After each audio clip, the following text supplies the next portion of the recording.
Part 1 mortgages. We're going to cover this for 4 hours. It is November 8th, 2022. Quickly, again, my profile, outline of the class. We're going to be covering M07 real estate finance tonight with mortgages. Back end of the class, the mini MBA, class introductions, class attendance number 1, little reminder of what New York City is all about. New York futures are what it's really all about. I just went down to the meatpacking district this weekend and took a look, but in the interim, 30 years ago, a guy came to, about 25 years ago, came to our office as an design firm, where I work with one of the great designers of New York City, and he said, let's build a hotel down in the meatpacking district. And I thought, are you out of your mind? It's nasty. I mean, it's a great place. It was a great place to go clubbing at the time in my younger days, but it was really, really rough. Long story short, they had vision. They saw the future, okay? Future is what you sell. Because guess what? Zillow, Trulia, computers have a million calculations per second view on the past. But they, even with their AI, cannot predict the future as good as a person going to a bar and saying, wow, this area is going to be really hot in a year or two. That's what's going to make you a good real estate broker, getting the instinct by knowing the place or the market you serve. You don't have to be a person just in New York City. You can do it everywhere. This is old data. This is June 22-year low in June. Hey guys, guess what? It's about 70% lower today. Mortgages are off 89% from this point. We're at about, we're literally, we're way down here at the bottom of the chart. We're about 100,000 mortgages per month right now. And this is like a low that we haven't seen since the 90s. That's what's going on in the economy today, okay? People are not applying for mortgages because they've gone from 3 to 8%, as we talked in the prologue. Again, quick reminders, as rate goes up, your payments go up. Pity, principal, interest, taxes, and insurance. Principal's going to the moon. Well, actually, principal went to the moon and now has to come down. Interest, that's from 3 to 8%. Boom. On the average, whatever, the rule of sevens. Taxes, when the governments have to pay their employees, so they're going to raise taxes. And insurance is going to the moon. How would you like to be selling insurance in Fort Lauderdale right now, or Daytona? If you didn't know, of course, they got hit by a Cat 2 hurricane last month. And if you don't know, they've got one coming at them in the next, I think, 24 hours. So just a quick reminder of sometimes insurance being one of the massive impacts on the overall cost of ownership. Again, mortgage loan rates. I love this chart. It was so pretty. Look what it did to January. Guys, look at this and weep. This is a 50-year chart, a 50-year chart. Now, in fairness, this is a reminder, unfortunately, that we got a long way to go. We're back up to 7 to 8% on the right side, okay? My pointer on. We're back up to here right now at about 8%. Oops, about 8% right there. And which is a massive spike in the course of the last 10 years. We were thinking that we might have negative rates. Well, don't laugh. Believe it or not, you're gonna love this. 1 year ago in Copenhagen, Denmark, if you wanted a 30-year mortgage, listen to this carefully, a 30-year mortgage was being offered in Copenhagen for negative 0.75%. Who would have liked to have signed in for that?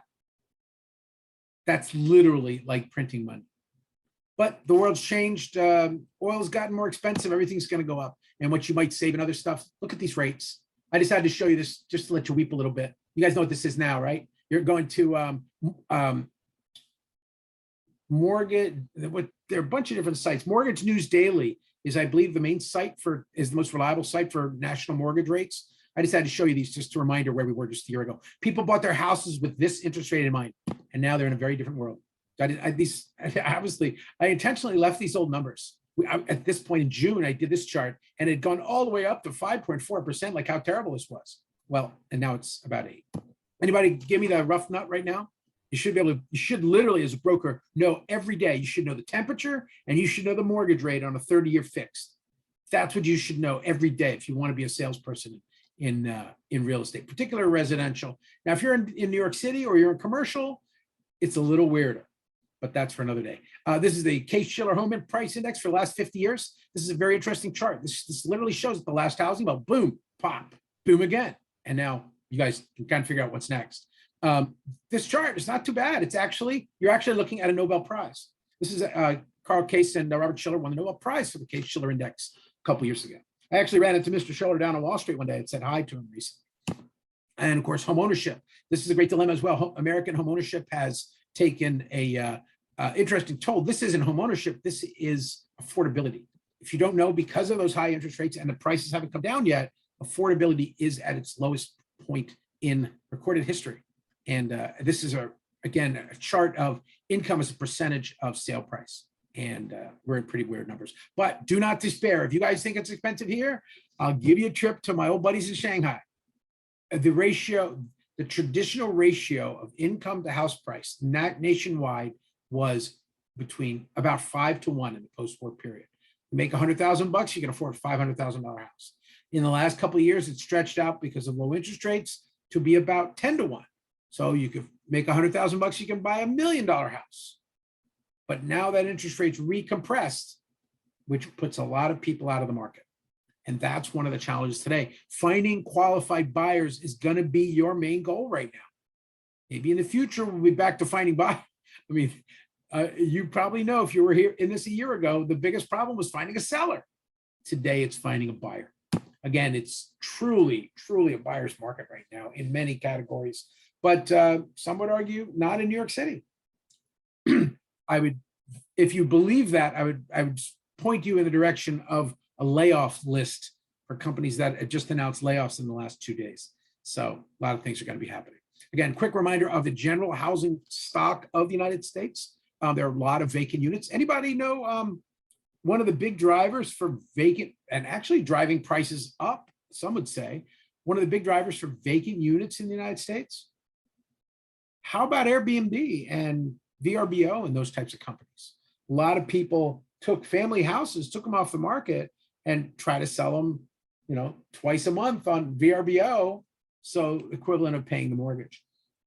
Those people are now in a world of hurt. A lot of, there's a great, I just listened to a great economic discussion regarding the impact of those second, third rental units and how those units are being dumped on the market today. Very similar to another potential disaster, which is the car market. If you guys think car market, everybody knows that cars have been incredibly expensive over the last couple of years. That's all changed. In the last month, the car market is cratered. Housing market may follow. So keep an eye on these things. Of course, 2001, they talked, it was the comeback year. It was amazing. The rest of the country went to the moon in 2020. New York City cratered. 2021, New York City rocketed back. And into 2022, the city was hopping. But again, understand and try to follow these trends. There's an incredible amount of great websites in New York City for local market. My favorite's The Real Deal. I've actually advertised in them before as a broker and got very good results. I've attended their events in Shanghai. And if anybody's interested, not that I'm shilling for them, but if you want to jump on a plane, The Real Deal is having an event in Miami on Thursday and Friday. So go for it. I'd go to the event in Miami, but I've got to go to London next week for a construction convention. So, and see the kids. Big picture is, of course, 2006, 2021, we see these ups and downs. You see these skyscrapers that are relatively new. I helped design that one right there. And I helped design a teeny tiny one over there that you can't really see anymore. But the big picture, I think it's right there. Big picture is we live in very interesting times. And many of you know that's a Chinese curse. Of course, 2022, luxury collapse. Massive change, and we'll see how it plays out. Bottom line is, and actually the even bigger thing right now, I got yesterday for you commercial. Remember, you're getting a real estate license in New York State. As a salesperson, can you sell houses? Yep. Can you rent houses or apartments? Yep. Can you sell commercial buildings? Yep. Can you rent commercial buildings? Yep. You are allowed to do all transactions under your license. It is very different worlds, and I try to teach you a little both. I actually give a little more emphasis on commercial than the book does because I want you to make some money. So, or have some fun or just have a general knowledge because you can do both. Quick reminder, one of the big drivers in New York City is the rent programs. rent stabilization and rent control are two very big factors. And I'm advising actually on court in a lot of these cases. I've actually got to write I've got to write an affidavit for a lawyer tonight when I get off the phone, because I'm advising on a lot of these rent control cases. A lot of people have not paid their rents for 3 years, sometimes 4. But it takes years to get through housing court. So people have been able to live literally 3 and 4 years without paying rent. As a broker, all you can say basically is it's the law. And is it right or wrong? That's not for you to say. You're there as a broker and a licensed person in New York State. Your job is to follow the law as it comes at you. Quick reminder, how are you going to market? Well, actually, one of the best ways to market, if you are in a town in New Jersey, a town in upstate, or one of the 5 boroughs. Well, the local government in New York City, it's a big city, it's 8-ish million people. And these 8 million people break down into, I guess, 40-ish community, 50-ish community boards. This map shows you the community boards in New York City. If you're not sure which one you're in, you can A, look up your property, and B, go to 311, or C, but no matter what, you should, as a salesperson or broker, start virtually or really attending, listening to your community boards. I'm actually reaching out to a developer or an owner of property because the developer is walking away from developing a property on his site. The developer doesn't want to develop the property anymore. And so the owner is kind of bummed because he thinks he's lost the sale, but I've got some investors lined up that just might be interested in it. So quick little reminder. Again, the community boards tell you what's going to happen in the future. That's the single most important thing you can get and provide as a product to your clients, selling the future. And we know in any New York, as the famous Johnny Carson says, anytime 4 New Yorkers get into a cab together without arguing, you know that a bank robbery has just taken place. That's unfortunately hitting a little too close to home these days. But what I will definitely say, as the broker I used to work with said all the time, ABC, baby. He got up in the morning, every morning looked in the mirror and said, ABC, always be closing. Anybody know that movie? That's a movie called Glengarry Glen Ross. Okay, let's skip the quotes. Little reminder of this class: mortgage outlines, the parts of the mortgage, the note and the mortgage. We want to think about mortgage clauses and covenants. We're going to go through the note or bond. And then we'll look at some foreclosure issues. Don't worry, I'm just running through the outline with you. We'll look at duties and rights of the borrower, and of course, duty and rights of the lender. The lender is receiving a mortgage from the seller. You think you're getting a mortgage. No, you're actually giving a mortgage to a bank. And of course, the bank is receiving, so bank is the mortgagee. Recording that mortgage, we saw in the closing class, you don't own it till the city says you own it, and you start paying taxes on it, baby. And at that point, you own a property. And then if you don't pay those taxes, you'll find out who really owns your property. Now, in many parts of the world, of course, property is temporary, but I guess we'll all shuffle off this mortal coil at some point. So we don't worry about it. Sorry about the drink. Again, conventional loans, we'll go through the types of loans. Conventional loans are loans that do not directly need or meet the terms of government financing packages. These are loans that the banks make directly, that the banks may they may choose to take over and back the loans, but they don't necessarily do. So we'll look at these couple types of basic loans. Again, conventional loans, because they don't follow the guidelines of the government, can be more creative. That creativity goes away when you're dealing with conforming loans because of all the fraud in the last couple mortgage cycles. Remember, here's the cardinal rule: nothing's new. Everything you're seeing that you think is new, it's happened before. So study history, especially in the real estate market.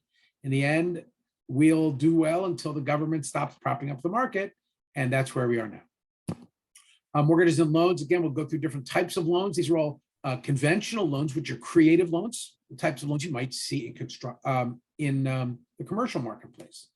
And then, of course, we'll get to more commercial loans, the protection that comes with the government-backed loans, and these are called conforming loans.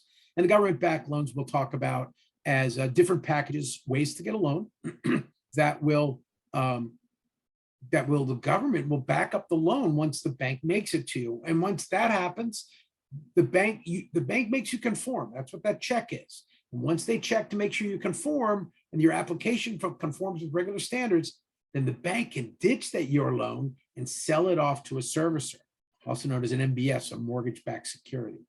And many of you would know that was, if you saw my favorite movie, The Big Short, you would know that was one of the big scandals of 2008. But unfortunately, a partial scandal then was a thing called CLOs, collateralized loan obligations. These were loans for things like cars. That's what's crashing now. And let's hope it doesn't get too bad. Again, government has a number of different programs that will make loans. FHA, DVA, don't worry, this is all going to be on slides later. I'm just taking a quick review. Rural Housing Service and Sony May are all different packages in New York that will help people to get loans to get into a house.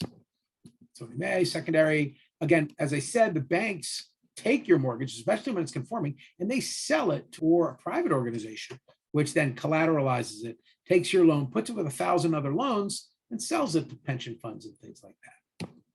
Then we'll talk about bank security and how they try to make sure the banks don't rip you off in the process. TILA, you might remember TILA from the closing class. RESPA, there's that RESPA TILA again, which is a class that tried, of course, the teacher. Don't worry, this is all in the lecture. Lender's criteria, of course, we've heard that dreaded number. You've all probably gotten a rental or a buy at some point. You've had to pull out your numbers. How much do you make? How much did you make? How much do you have in the bank? Are you a good credit rating?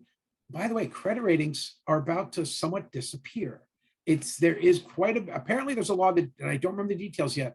Apparently there's a law that just took effect that basically wipes out the need for credit scores in home loans. I got to get more information on that, so don't quote me yet. Again, lender criteria for loans. Do you have the ability to repay?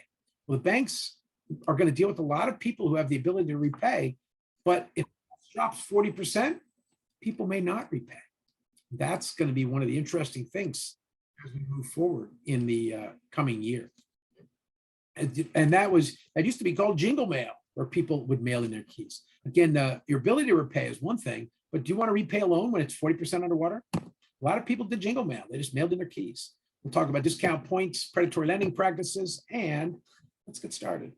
So as you know, that's a rough outline of the class, and I hope you noticed that it followed the book, because I do try to get it so you can work off the book as we go through. But mortgages, of course, are the key to the New York and the US real estate market. Mortgage, the dead letter, of course. The concept of credit comes from way back. In some societies, you don't have credit. In many ways, loans are considered bad, and everybody finds a way to work around this so that everybody can do well. Now, with mortgages, the United States government gives great leverage to buyers. A hedge fund that's 5-to-1 leveraged is really extended. A homeowner that's 3% down is 33-to-1 leveraged. Prices always go up, right? Yeah, I hope so.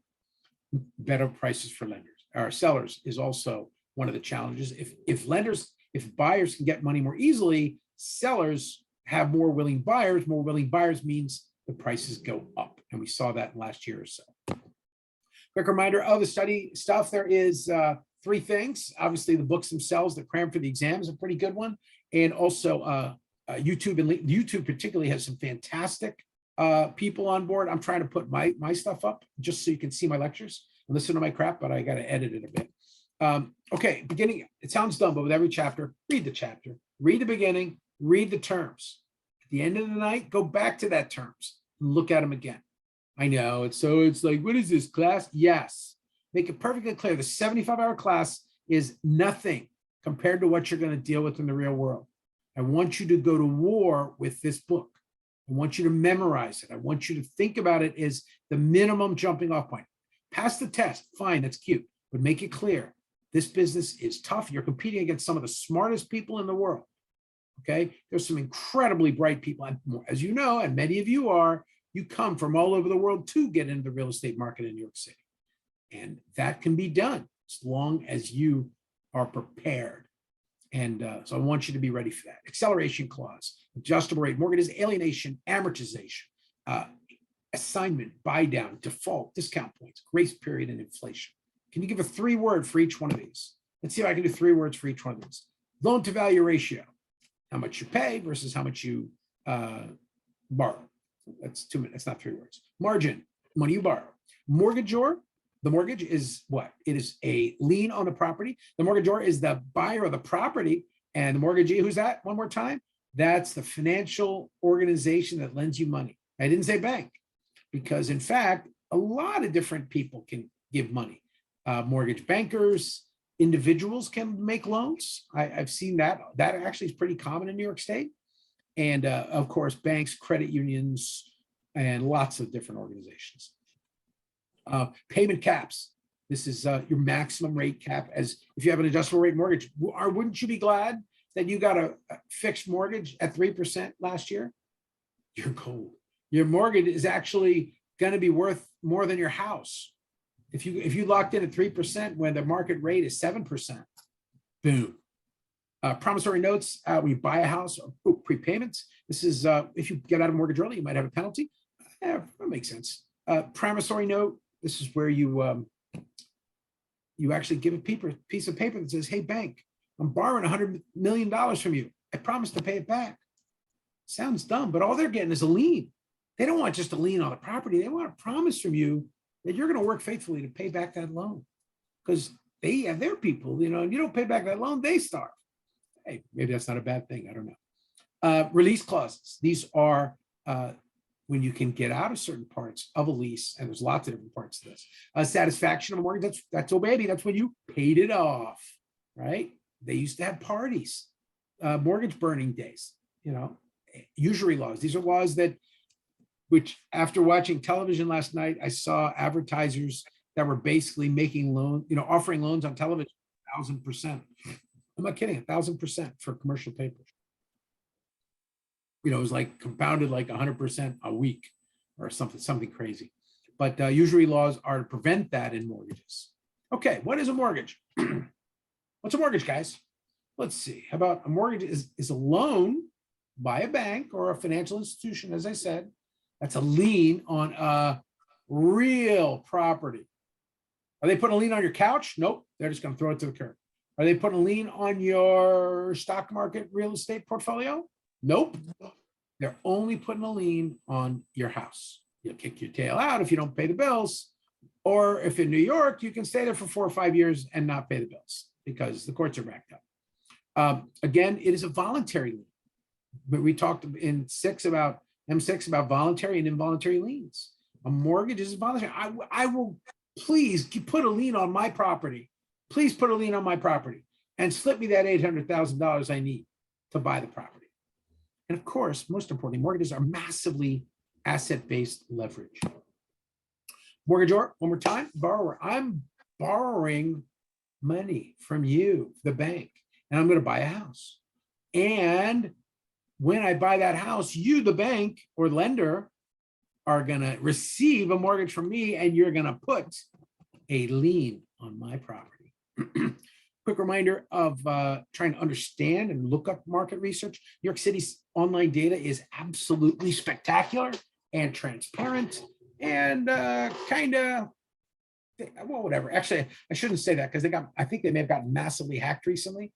I know the Department of Buildings website today is saying that their data is completely screwed up. So we're definitely, in a world of ransomware, online data systems are targets. So always be careful. I always tell people, no matter whether it's online or not, have a hard copy of all the key data. And one of the things you can have is a hard copy of your deed, get it notarized by the tax people, keep it in a lock and safe. Again, really quickly, digital tax maps are a tool you'll have. In New York City, again, a great tool is the ACRIS system. It's an old system from the 1980s, but it works. New York City Automated City Register Information System. Now, every city has a city register. What do? Remember, they record all liens and easements are recorded with the county or city register, and that is when they become real. When you buy a house, you take that deed down and record that deed. They record the purchase, and you got to record your mortgage too. They bang you for a 1% when you take a mortgage. Those have to be recorded as financial instruments that are recorded as liens against the property. If you haven't been to Acris, it's an absolute great website. It's one of the first, anytime I get a listing or I deal with research, and I look at from architectural and consulting perspective, I advise properties all the time. I got the biggest hell yeah today from one of my clients. He was desperate to try to figure out, a guy had bought a property in Staten Island. And he wanted to turn it from 1 family to 5 family. And I was like, you're gonna have a little problem with that. And his architect thought it didn't stand a chance. But sure enough, I found a little clause in the zoning resolution, and boom, I got a big old booyah from him. So I was pretty happy about that. And with that boom, he was able to put as many as potentially 5 units in that building. Acris. Acris is, again, as I said, that city register. You would go online, nyc.gov/finance, property records, search property records. Now, anytime you're looking at a property, as you know, every property has a address. We know that, but it actually may have many addresses. But it also will have, in New York City, a thing called a block and lot. Upstate, it might have a plat and liber, or some way of recording the shape, size, and ownership of a property. These are, again, quick options here. This is an example. In New York City, you would put in your borough and then your block and lot. And with that, there's a random pick. I don't pick on my clients for presentations. But again, in this case, what do we see? We see this is an Acris screen and what it looks like. You punched in the block and lot, and you're seeing some recording information for this property. 1973, bang, you got landmarked. Now, this is actually a very, very early landmark. I think this is a downtown Brooklyn landmark. 73 was like, wow, that's like some of the first buildings landmark. But we also see the mortgage was recorded. And then this one has an interesting history because some of the buyers, instead of being banks, they were actually investors. They were people, I think related people, buying and selling the property among themselves. And then finally, another person comes in and buys the property.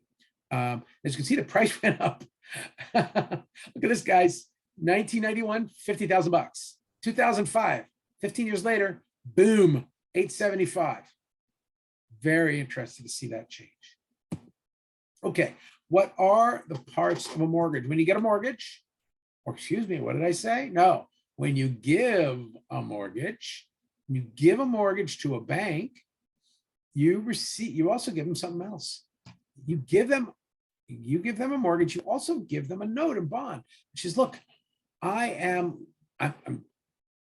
going to record a lien on my property, but I, with my promissory note, promise that I'm personally liable and will pay back the mortgage. It's an important statement. If you don't pay back the mortgage, what are they going to do? Are they going to throw you in jail? Not yet. I kind of wish they could for some of this stuff, but no, actually, what do they do? They can hurt your credit rating. But hey, we're just finding out that credit ratings don't matter anymore. We'll see how that works.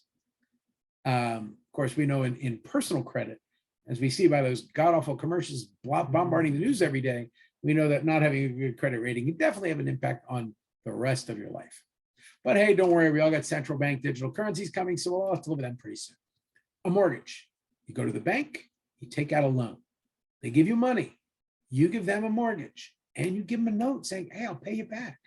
From that, a bunch of clauses come out of it. You have, if you default, if you don't make your payments, they have an acceleration clause that says they can force you to pay back the loan, or they may take the property from you, or they may perhaps make you pay it back. Conversely, in conventional loans, they may have a prepayment penalty clause. Now, is that fair? You owe them $1 million, and after 5 years, you pay them back their principal, which is about $950,000, and then they ding you with another $50,000 in prepayment penalty clause. Why do they do that? Well, actually, they're bummed because they were expecting to get a nice long string of interest payments, and you blew that. So they will hit you with a prepayment penalty clause. Now, it's hard for you to believe, guys, but from 1981 to 2021, mortgages dropped basically every year, with a few exceptions. From 19, as we may have seen a chart earlier, to about 3%, the terminal rate, as they famously say.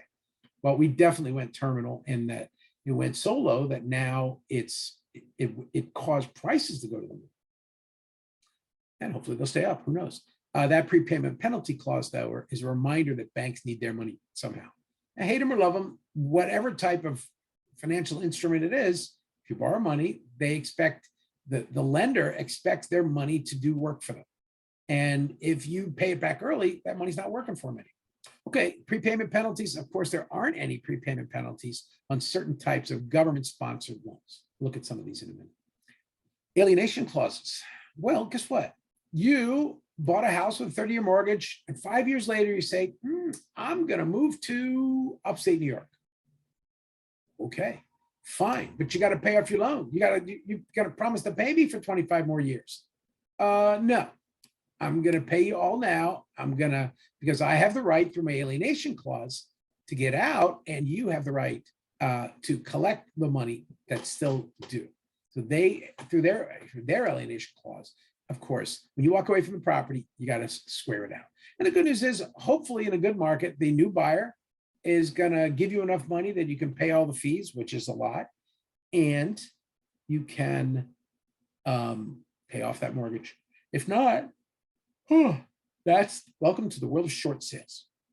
And as I said, at any time, you have the right to pay off a mortgage. The mortgage says you owe $1 million, okay? And if you want to pay it off immediately, fine, but you might have a prepayment penalty clause. And of course, the opposite of that is if you, like I said, if you default and walk away or stop paying, they have the right to demand you pay, and that gets ugly. That's what foreclosure is. Quick example, again, there are standard form mortgages. I'm sure your broker's going to have a couple of these already. If you're on websites like NYMLS or REBNY, they have the pre-done forms. I use the NYMLS forms for my stuff. Although I've given lectures at REBNY, I'm a little more broad than just them. But again, there's lots of different groups. REBNY, by the way, is the Real Estate Board of New York. I have had some very interesting negotiations over the years with them. Back when 10 years ago, when I was negotiating for the concrete industry, I had to, I was with the contractors and with the owners trying to keep prices down, working with REBNY to try to do labor negotiations. Again, mortgage samples, you're going to go through some different sections. This is a standard form. Your broker, guess what? You or a salesperson, you cannot change one thing on this form. You can go through and you can, outline stuff, but any changes in the form or wording has to be reviewed. Certain sections can be added, usually with the lawyer's approval. So let's take a look at these parts. Of course, one clause, very sounds dumb, but the names. I want to know the name, the borrower, and the lender. The mortgage is between this person and the mortgagee. This person, Nicholas Zinio, is an individual person giving a mortgage to Emmanuel, and well, they did a little modification here, and Panagiota Diamantakis. Yeah, okay. Well, so that couple bought the property. They're the mortgagor, and of course, they're the mortgagee. A sample mortgage online, again, same thing. This is the recording of a mortgage. And in this case, it starts with the banks. Of course, the mortgagor, the borrower is Ken Wayne Britt, whoever he was. Again, this is public record. I can read your name out if I want. And his mortgage is not owned by a bank. It's owned by MERS, the Mortgage Electronic Registration Systems. This is one of those groups that bundles millions of mortgages and then sells one out. In this case, the mortgage. So this is a loan. This is a lien on the property. It's recorded at that county clerk's office, or in New York City, the county clerks.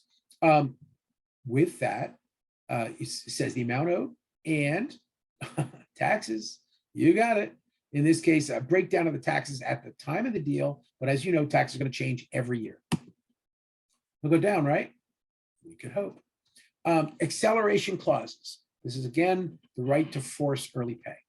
And of course, the default conditions when the mortgage stops payment.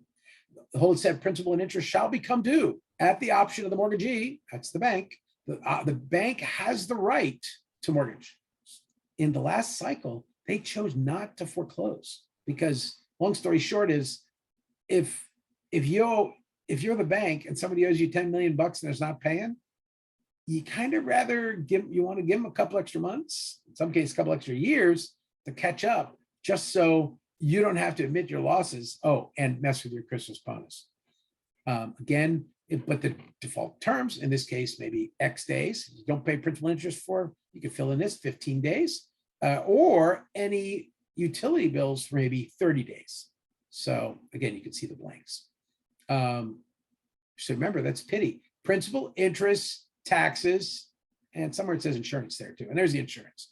PITI, principal, interest, tax, and insurance. It's all got to get paid. If you don't pay for 1 month, not only is the bank going to come after you, the insurance companies and all those guys are going to come after you.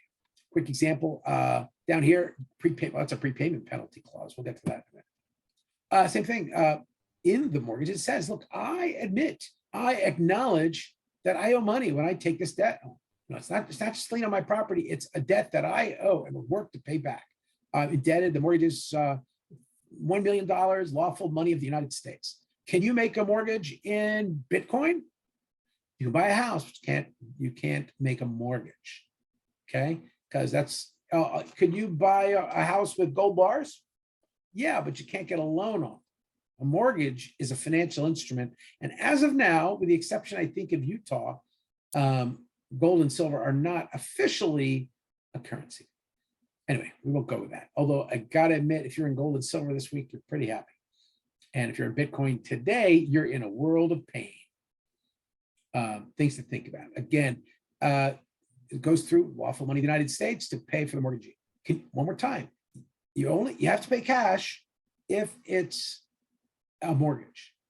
But if it's not a mortgage, remember, those banks have to report to the federal government, and the banks start taking stuff that's not US dollars, the banks are going to get in trouble with the feds. But an individual party can buy a house. What's the most common amount of house price in New York City? It's actually $100, because people are buying for love and affection. What are they doing? The mortgage is being canceled out and a property is being transferred. Well, you won't take a mortgage for $100, but you will take you might buy a house for $100. Oh, excuse me. So what else? Oh, I just remembered, I've got a coffee. Hey, it's 7 o'clock. Let's take a 5-minute break, and then we'll keep going again.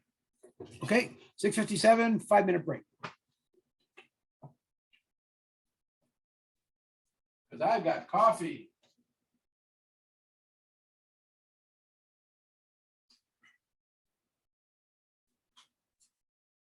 Is there a first code yet? Yes, you're late. You will be summarily executed. No, not this time. Or just read the chat room when you put your name in. There's nothing in the chat. I said read the chat room. Read the chat room? Okay, if nothing's in the chat, you will have to suffer. We will then teach you the fine art of cryptography. When you see the second and third codes, you might have a hint what the first one was. Is it A, B, B, and CC again? I didn't say that. Thanks. I grew up next to the NSA, so they had us learning crypto when I was like 10 years old. That's young. Actually, my son figured out a new way to build supercomputers. So go figure. He's gonna. The NSA was all over him. I sent him off to the mountains. Oh, poor kid. Well, he's doing okay. He's going to St. Andrews University in Scotland. Oh, good for him.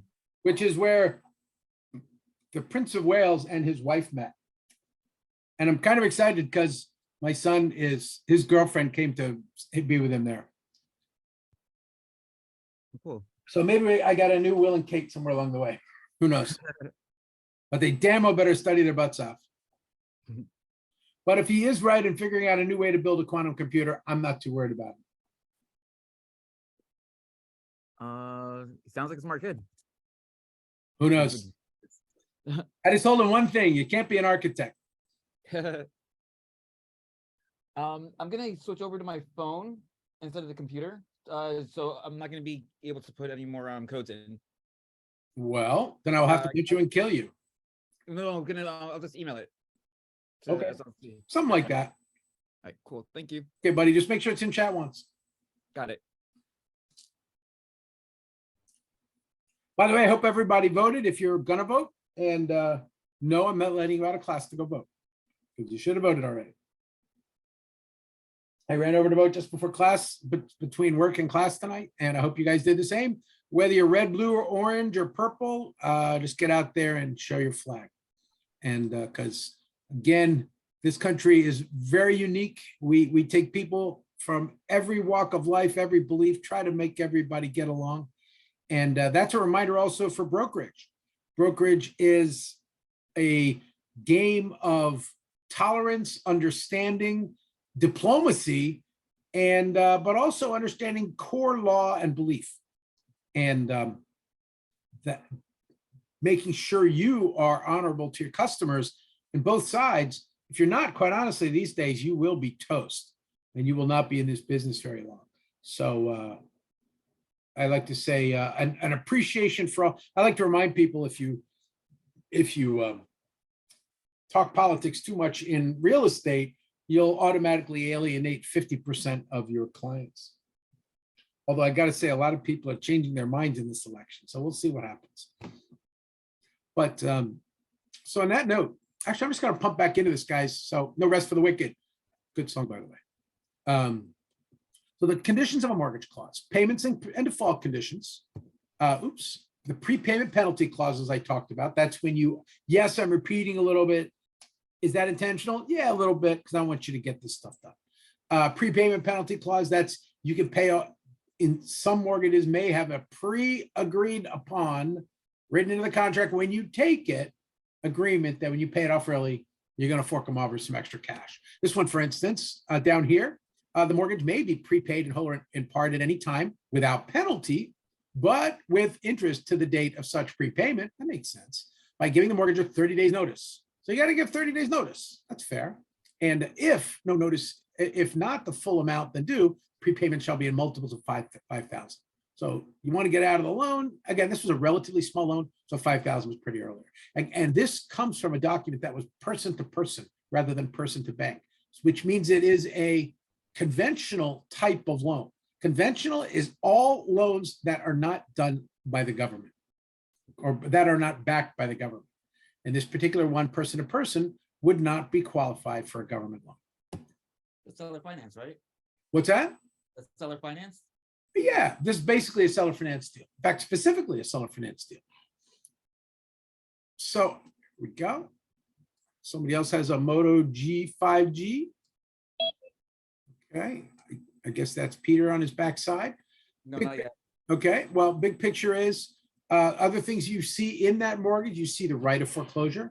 If you don't pay, as we saw earlier, the bank, the right of foreclosure, the borrower in case of default has the right to, the principal shall come due within, if you don't pay within 15 days or whatever date period.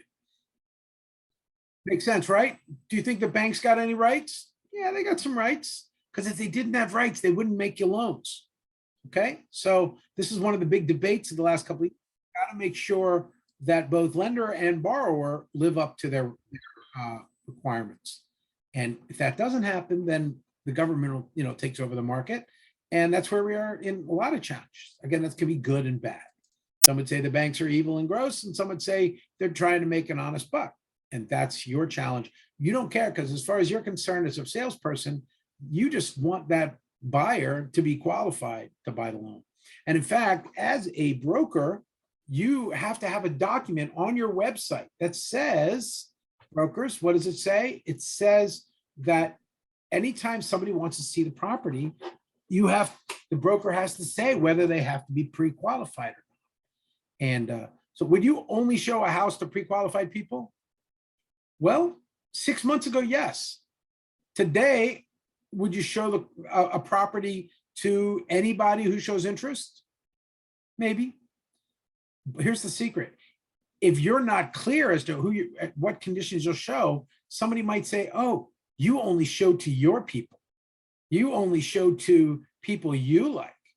And let's face it, there's a lot of your people in New York City. There's a lot of different places and people, and a lot of people in brokerage specifically think they can get away with discrimination. And in any direction, you can be held very liable. And, again, a lot of the sins of the past are the past, and we've got to keep them in the past, but we've also got to make sure people don't discriminate either way. So the rights of foreclosure are the rights of the property bank.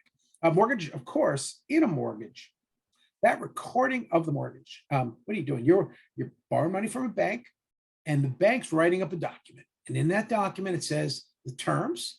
It also says, hey, what is the property itself? This in New York City, well, they will attach a survey. Sometimes buildings have been around for a very long time and they don't have a survey. Like this building is probably from the 1880s. And original survey is probably not available. And you know something? The building ain't changing. So they may not have ever bothered with a survey. So instead of a survey for this townhouse in Park Slope, what does it say? It talks about the block and lot description. Again, the plot, everything on this plot, the plot of land is recognized by New York City.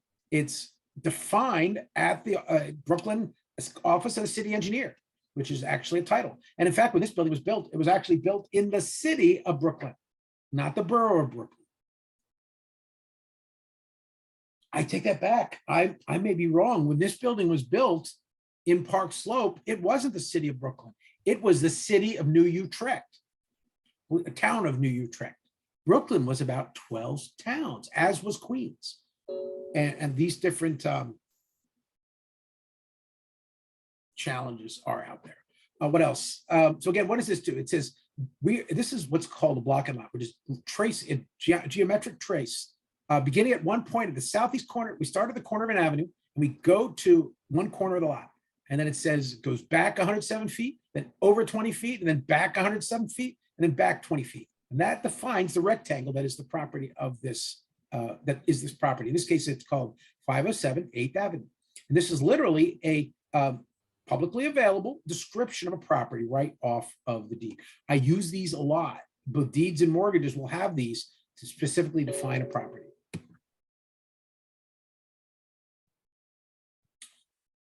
Okay, hold on. What do we got here? Interesting. Well, another thing, part of the deed description, it might have things like easements. If you look closely at this one, let's see if I can zoom in a bit. This is, somebody might recognize the hidden lines. Let's see. Setback lines? Anybody? Well, there's the solid lines. That's the property lines, of course. The streets, we all know those. But what are those hidden lines? Hint, Morton and what I believe is 10th Avenue. Anybody know why there's a hidden line on that drawing? That's an easement. That's correct. What is the easement? Yes, thank you. That is the High Line. And in fact, I don't believe the High Line actually runs at this point, but the easement still exists. So these are things to think about. Morton, I'm big dumb, I forget. And and you can see this RUC, there's another easement over here as well. So these properties have in the tax map or in a lot description, you will find these descriptions. One of the things I worry about the most in this right here is when it lists an easement. I showed you previously easements like shared houses that share driveways in the M6 class. It's very, very important to pick up on easements that might exist in property. In New York City, those easements will live or die. Easements recorded, or excuse me, liens are temporary, easements are forever. So part of a title search is to find out and identify all the easements that might affect the property. In this case, the guy's got by the way, I think this is the Whitney Museum right here on the big block on the left. And so actually, I think the High Line does work there. Okay, anyway, easements can be one of the things that might be there. Again, in a mortgage, we'll see some other things. We'll see the alienation clause. Again, that right to declare a loan due if the mortgagee sells. Hey, dude, you sold your house. Good. I'm the bank. Give me my money first. And you can't sell a house until you pay me. And if you do try to pay, if the guy pays you and you haven't paid me, the bank, I'm coming after him because the loan is on the house. Okay, the loan is on the real property. And if this previous owner doesn't pay it and does a sweet deal cash, that new guy gets stuck with a mortgage. And chances are that guy's going to lose big time. So again, it sounds dumb. How about the borrower's signature? Why is the borrower's signature there? Because, hey, they want to know, the bank absolutely wants to know that the borrower understands what he's getting into and has reviewed the documents. Now, in fairness, Most of the time you can do it with a power of attorney in very high level cases, but generally not. So again, the mortgages, quick examples. Again, these are documents straight from New York City. Why do you have to sign? Because you are acknowledging that you are accepting the mortgage, and then you're recording it, and the recording acknowledgement also is there. And yes, it's a chop when you record it, it's a chance for them to bang you for some more taxes. That's okay. What do they say? Taxes are the price we pay. Again, novation, we saw this earlier. This is when a new party is substituted, or in this case, added for one of the original parties. Might change the banks. Frequently, banks will sell your loan to another bank or finance organization, and theoretically, that paper's out there somewhere. In 2007, the banks didn't do all their paperwork, and a lot of people said, hey, nobody has a document that says they own the bank. Deutsche Bank said they owned a lot of property, but I think Deutsche Bank had fired all the people who knew where the paper was. And oh, mysteriously, a building caught fire in Brooklyn that had a huge amount of the papers not that long afterwards. Just saying. Promissory notes. As I said, you're borrowing the money. Well, you know something? They don't want you to just borrow the money. They want you to promise to pay it back. There's a quick example of outline of a promissory note. I, Jane Monroe, do promise to pay City Finance Company $50,000. Repayment will be made, 300 equal payments, 6% interest, 325 paid every, or 322 paid every month, beginning 8/105 until it's paid off. So it says, Jane signs it and says, look, I understand the terms. I totally get this. I accept the loan and I will pay it back. Not only are you putting a lien on my property, but I promise to pay it back. And of course, they get a down payment just to make sure you pay it back. Grace periods. We all know this. Grace periods, very simply, you take a mortgage, you say you promise you paid on the 1st. Okay, well, it's the 16th. You are now in default. You got that 15-day grace period. It's typically in a mortgage, and we know the rest of that story. Again, some of the details, what are the details of the mortgage there for? Protect the lender. As I said earlier, the lender has an honorable place in this. Are they always honorable? Well, there's lots of laws that will pound the crap out of them if they're not honorable. That's the res patila we talked about. And their actually biggest fear, and what they write into more expense, the banks are now complaining the laws are so strict that they're afraid to give loans. We'll see how that works out. What's next? The default. Of course, 15 days, you have not made your payment. You are late. Technically, you're in default. You have broken the terms of your mortgage, which said you pay in 15 days. Well, not only that, but you got to pay the bills. As I said earlier, they want to know pity, principal, interest, tax, and insurance. You're paying everything. Most mortgages, many mortgages will bundle all of your taxes and insurance into your monthly payment just to make sure you pay. You know, yes, your principal and interest is $1,200, but your insurance and property taxes are another $1,200. You know, if you live in a flood zone, boom. If you live in like anywhere in New York City region, property taxes, boom. With the exception, a very unique exception for 1 to 3 family houses in New York City, which have very, very low tax rates for now. That may very well change soon. The bottom line is the bank wants to know that all the things are paid so you're not in default. Okay, you miss your water. People didn't pay water bills for decades and the banks didn't care. And all of a sudden in 2013, the city collected and there were 30,000 liens went out on properties. People's heads were spinning. Did anybody around for those mortgage things? It was nuts. An 80-year-old lady with $1 million house, she's getting foreclosed on for $1,000 or $2,000 water bill, and this guy buys the lien at the auction, and then immediately puts her into foreclosure to take her $1 million house. Sometimes they were able to do it. If the person was passed away or not coherent or not good counsel, they would be unemployed. Or excuse me, unhoused, as the term goes.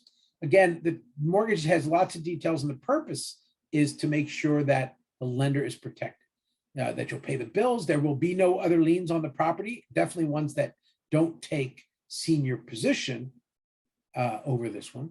And, they have to mail their requests. The owner warrants the title. The owner will promise to protect the title of the house.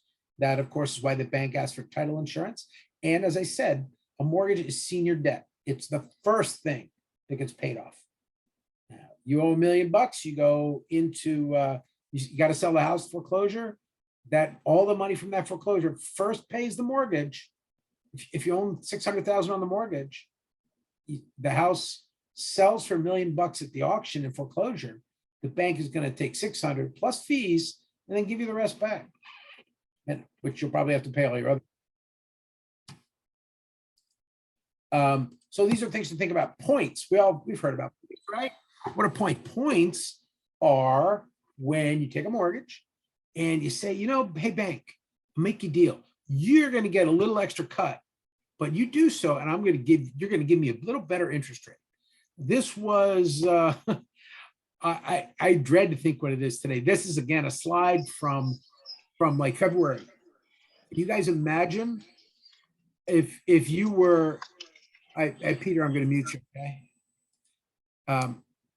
Again, these are rates where you could actually, by 1% of, you take $1 million loan, you pay 10%, pay 10% down, but you pay another 1%, and surprise, surprise, you've got a 0.25% off. And again, these points that you pay up front will pay back eventually. In this case, this particular loan, the paying that extra 1% up front was worth it for, it was equivalent to, its payback period was about 12 years. Honestly, I probably wouldn't be putting points down for a 12-year payout improvement. But on the other hand, nobody would have thought that mortgages would go to 8%. Pity, of course, we said it already. What would that be? ITP? No. How about pity, principal, interest, taxes, and insurance? A amortizing note. This is very important.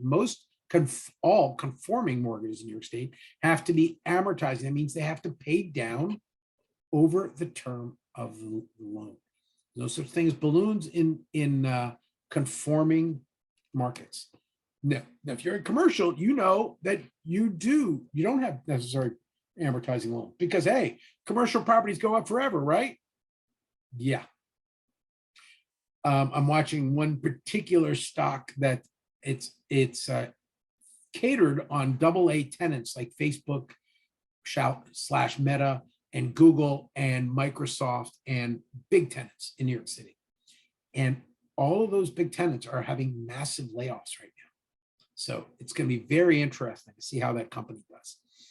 Again, principal and interest are two key focuses.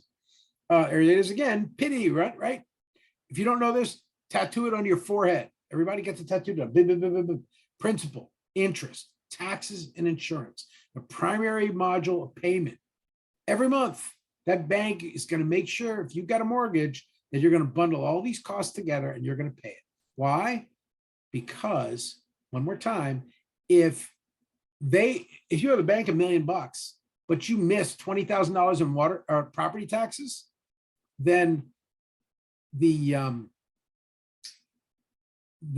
house could be closed on for $20,000 in property taxes, and the house would go, the money would go to the city, and the bank would be not in a very good position. So the bank says, no, you got to pay this, and if you don't pay it, I'm going to put you in default. Again, the bank's going to do whatever it takes to protect its senior loan position because they're putting a lot of money out. They're putting trust in you when you borrow a house. This is a quick reminder of that 30-year payment schedule. Again, the 30-year loan was a relatively new thing that came out of the New Deal. It was very rare before then. But don't feel bad because Canada, 40-year loans. No wonder they had a housing bubble. Australia, I think they have 40s. And I believe it or not, I think some countries are trying. Now, I was going to say 100, but those are bonds. Skip that. And oh, by the way, the 100-year bonds are already defaulting. So, of course, every month, in theory, your payment every month, the principal and interest, tax and insurance. Now, this chart looks real pretty, right? Where year 1, you're paying mostly interest, but year 10, you're starting to pay, if you paid down a little of your principal, and it's getting better.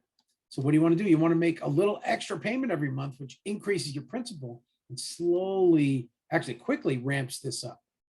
Good news. Again, you pay more, you pay less interest. Bad news, this chart shows your insurance and taxes as a constant. Are they constant, everybody? Nope. These actually also go up. That's why this chart is actually incredibly deceptive, because while the principal actually gets fully paid off, you're that towards the end, everything is all principal and there's very little interest. You love watching interest go away, but the reality is insurance and taxes go up like to the moon. Pity, again, tax consequences, mortgage interest deduction. Again, real property taxes. This is, in fact, if you're voting today, this was one of these, this is a what's called a tentpole issue for a number of people in the congressional and senatorial congressional races in New York this year, where Washington, basically, there's a thing called SALT. Well, we'll get to that in a minute. The idea of mortgage interest is deductible, but which is very good for New York State, but state and local taxes, real estate, real property taxes, and income taxes, those are not deductible after 10,000. Again, that mortgage interest tax deduction means a lot. And in fact, this is one of the dirty little secrets. Most of the mortgage interest tax deduction, because it has a cap, it really only benefited people making a lot more money. Well, the good news is they were also paying a lot more taxes. And because of that, it was considered to be an elitist tax, mortgage deduction. So this is one of the big debates. So in 2016, they put a $10,000 cap on how much you can deduct. Again, one great example on the value of property is property taxes. This is an example of property taxes per student in the schools. Now, this is kind of deceptive. I should show you the property taxes per property, but again, properties vary. Simple fact is, people that most communities that have, with the exception of up here, the communities that have very high taxes to have very good schools. The best example right here is Great Neck in Long Island. I was at a real estate event in Shanghai, China. If everybody knows anybody who's been there, you've been to the Four Seasons Jing'an in Jing'an district of Shanghai. While I was there, these big New York City brokers were making a big pitch, and I was just laughing at them. And they were making this big pitch to sell a building that was really designed for Chinese buyers in New York, when there used to be a lot of Chinese buyers in New York for apartments and $10 million condos. So their pitch was, our building is shaped like an X. The name of the building is Xi, as in Xi Jinping, who is the leader of China right now. And the pitch was, this building built with good feng shui. We want people from China to buy this building. There's an American developer going to China to make a roadshow pitch.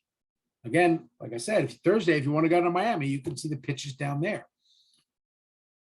Funny part is, when everybody came out of the 300-ish people that came out from the event, almost, I guess all of them Chinese nationals that were thinking about buying in the United States.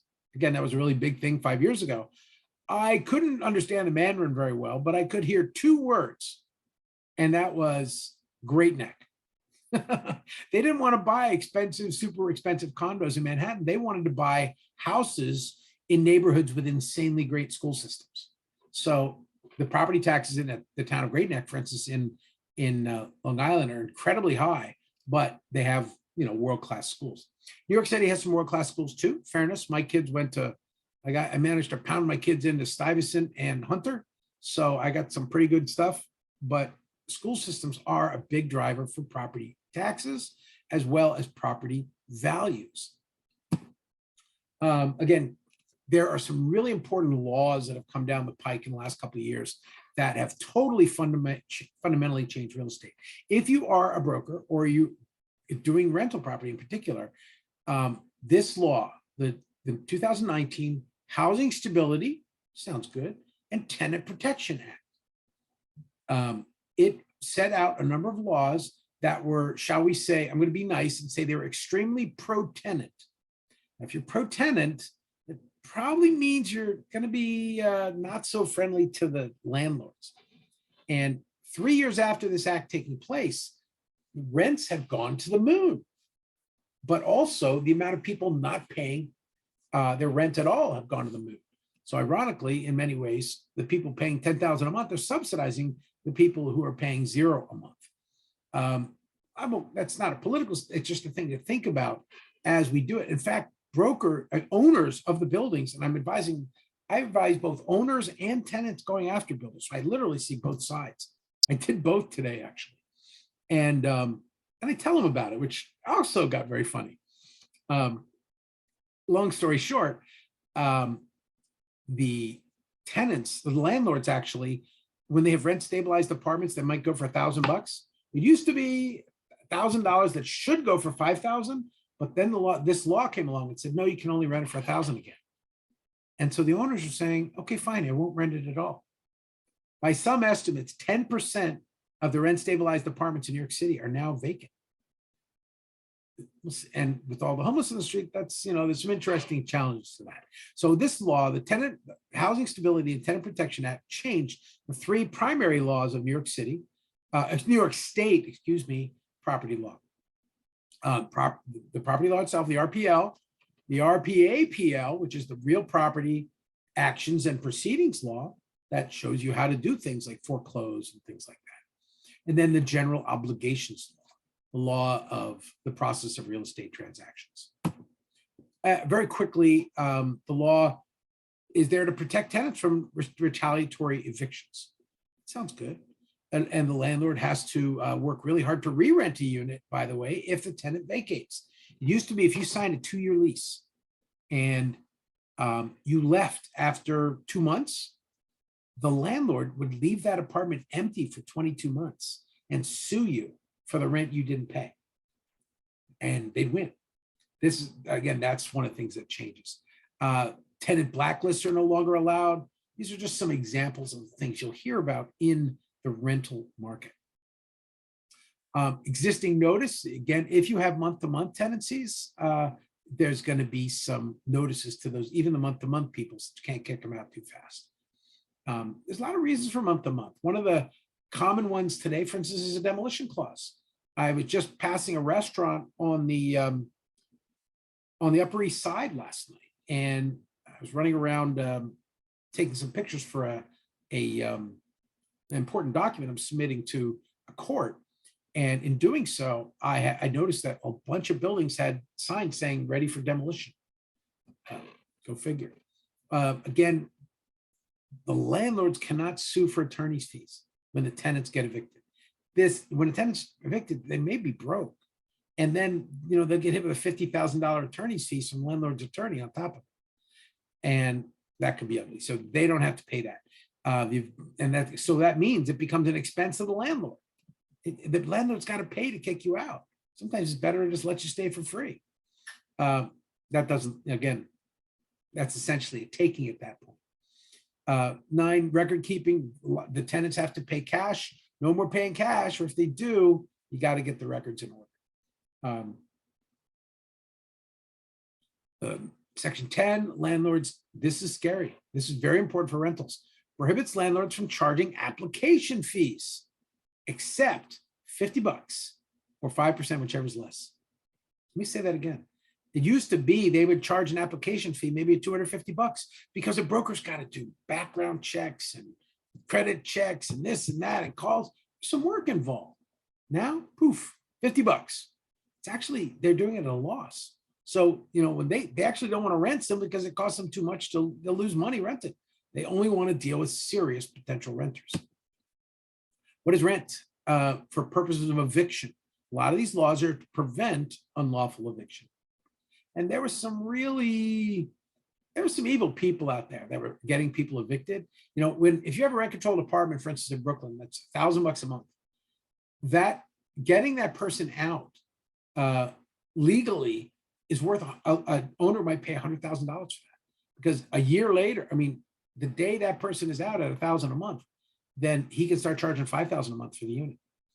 Now, the sad part is what was happening. And one of the reasons why this law was passed, there was a great article in the Times where this guy was driving around Brooklyn and offering a lot of these people who were out of money, but with a cheap apartment or crackheads or whatever unfortunate drug that messed people up.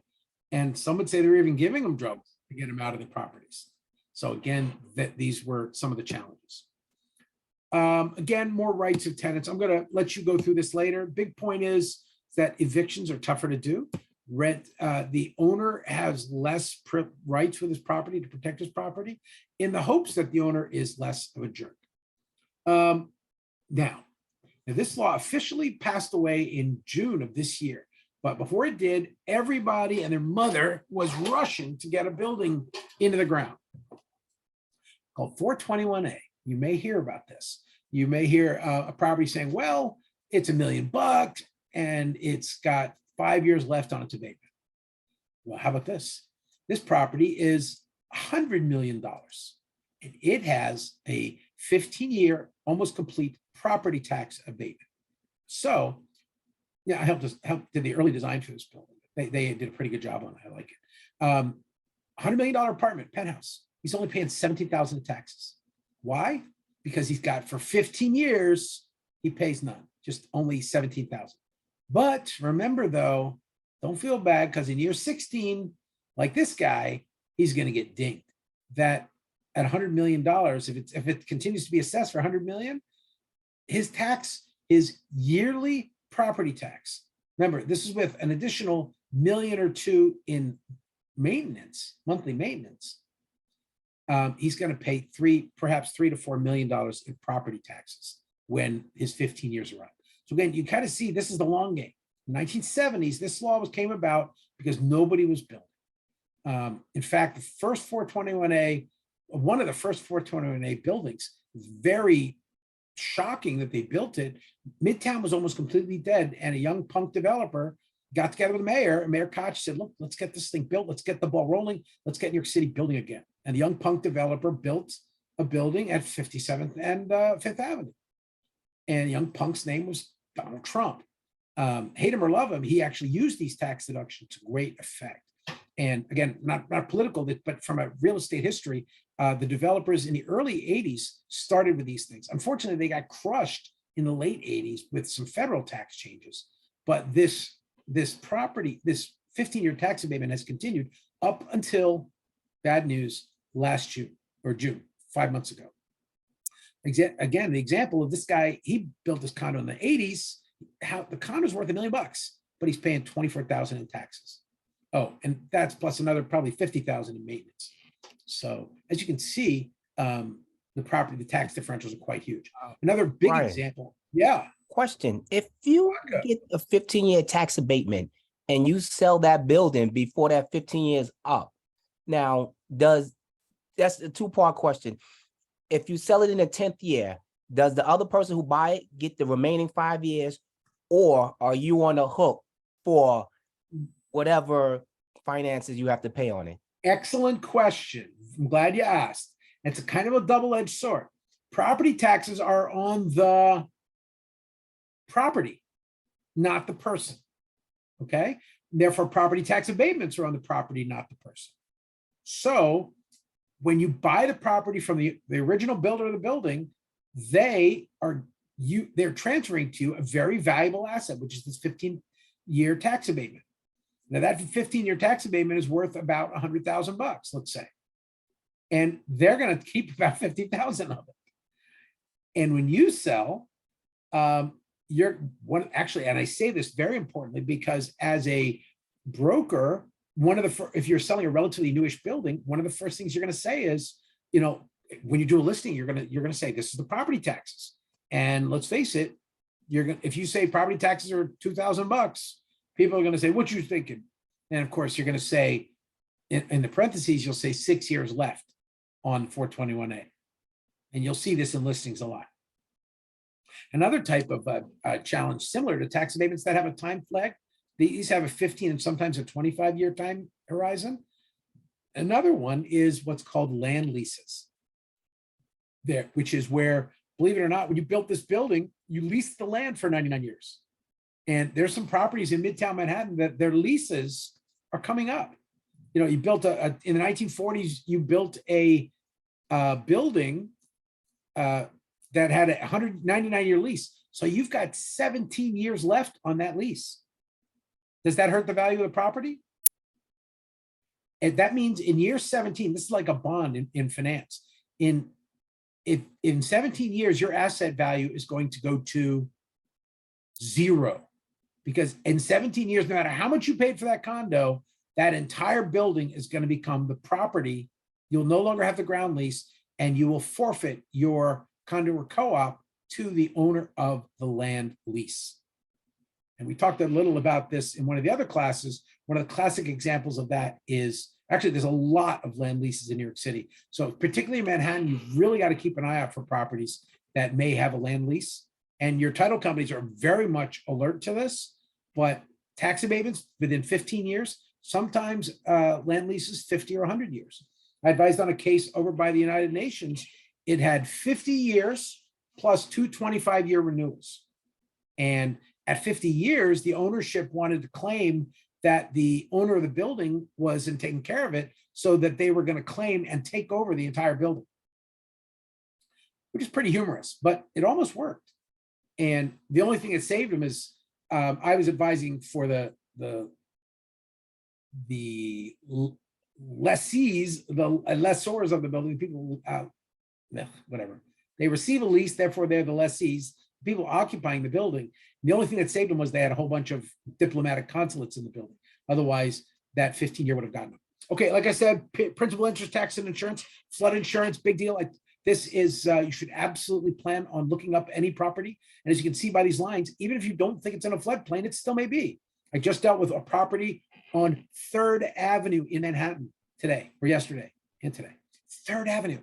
I can't tell you exactly where, but it's in a floodplain on 3rd Avenue. I can say Spanish Harlem.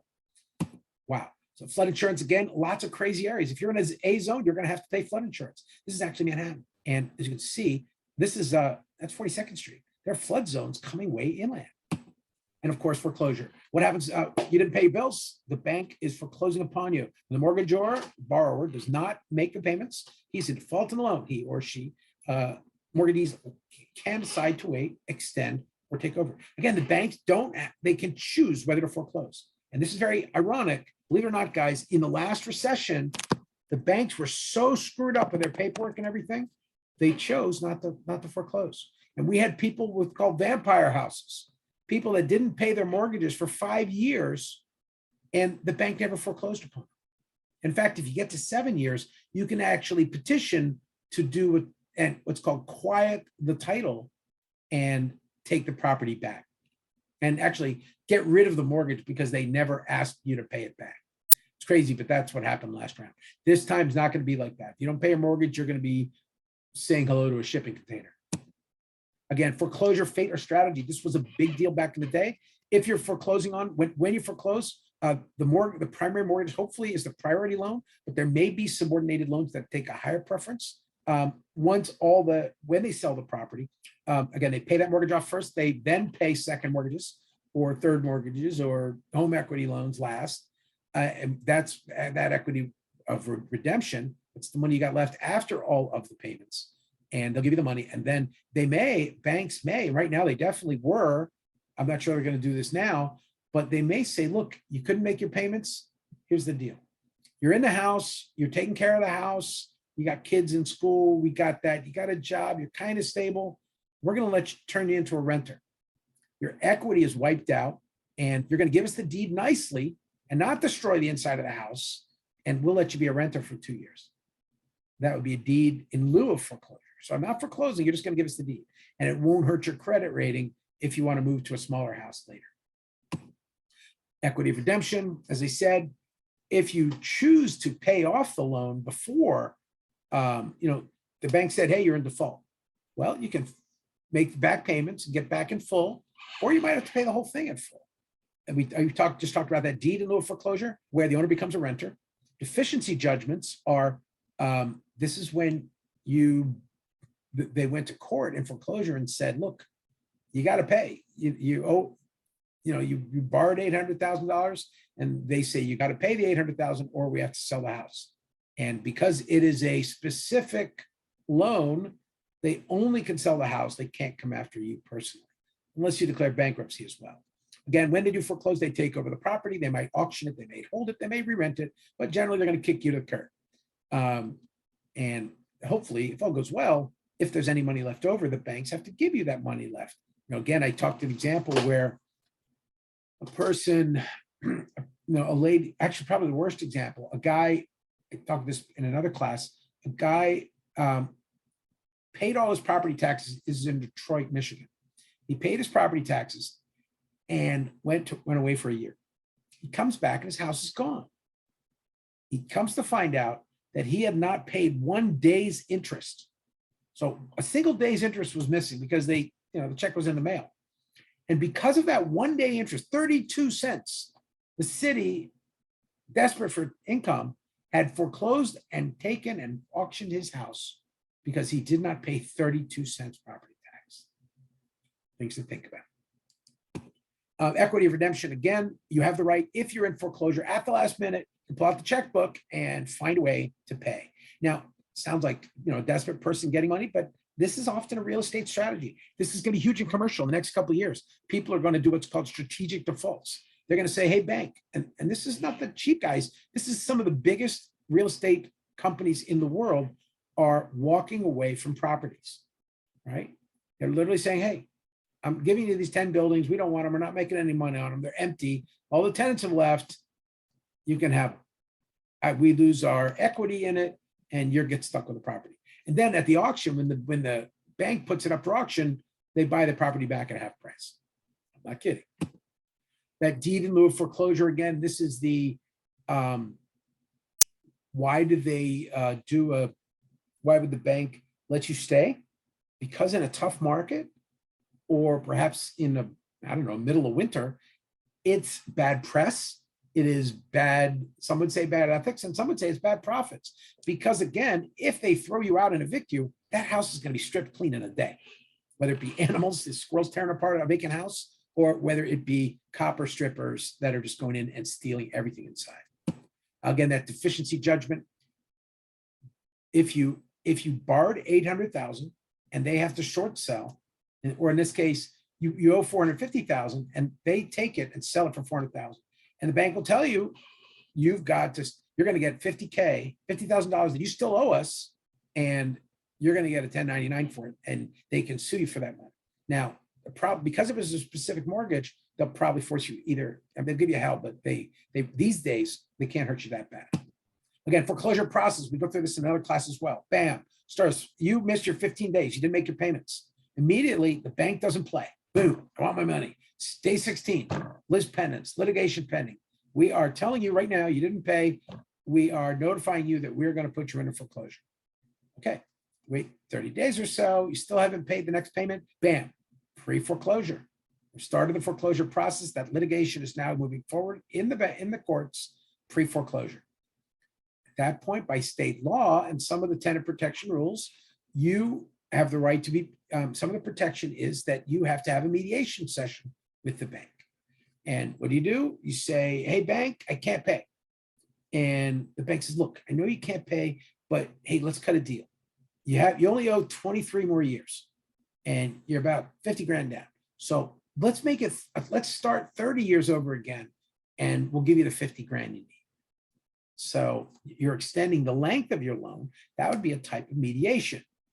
Alternatively, you would just say, hey, bank, drop dead. I'm going to stay in and I'm going to squat in here. I'm not going to pay you a cent. And if you do anything, I'm going to rip the house apart. And that's kind of a threat. Well, actually, if you do that in front of a judge, they'll break your head. But mediation hasn't worked. You've lost your job. You have no way of getting the income. And so the bank says, okay, look, this isn't going to work. We're going to have to foreclose on the house. So they press forward. Again, they'll try to be nice, try to do that friendly foreclosure, that deed in lieu, because they want that deed. Because they need that deed to auction it to pay their costs. They may auction it to a company that rents. So they're going to do the foreclosure. And then, of course, once the foreclosure occurs, part of the judicial thing is eviction.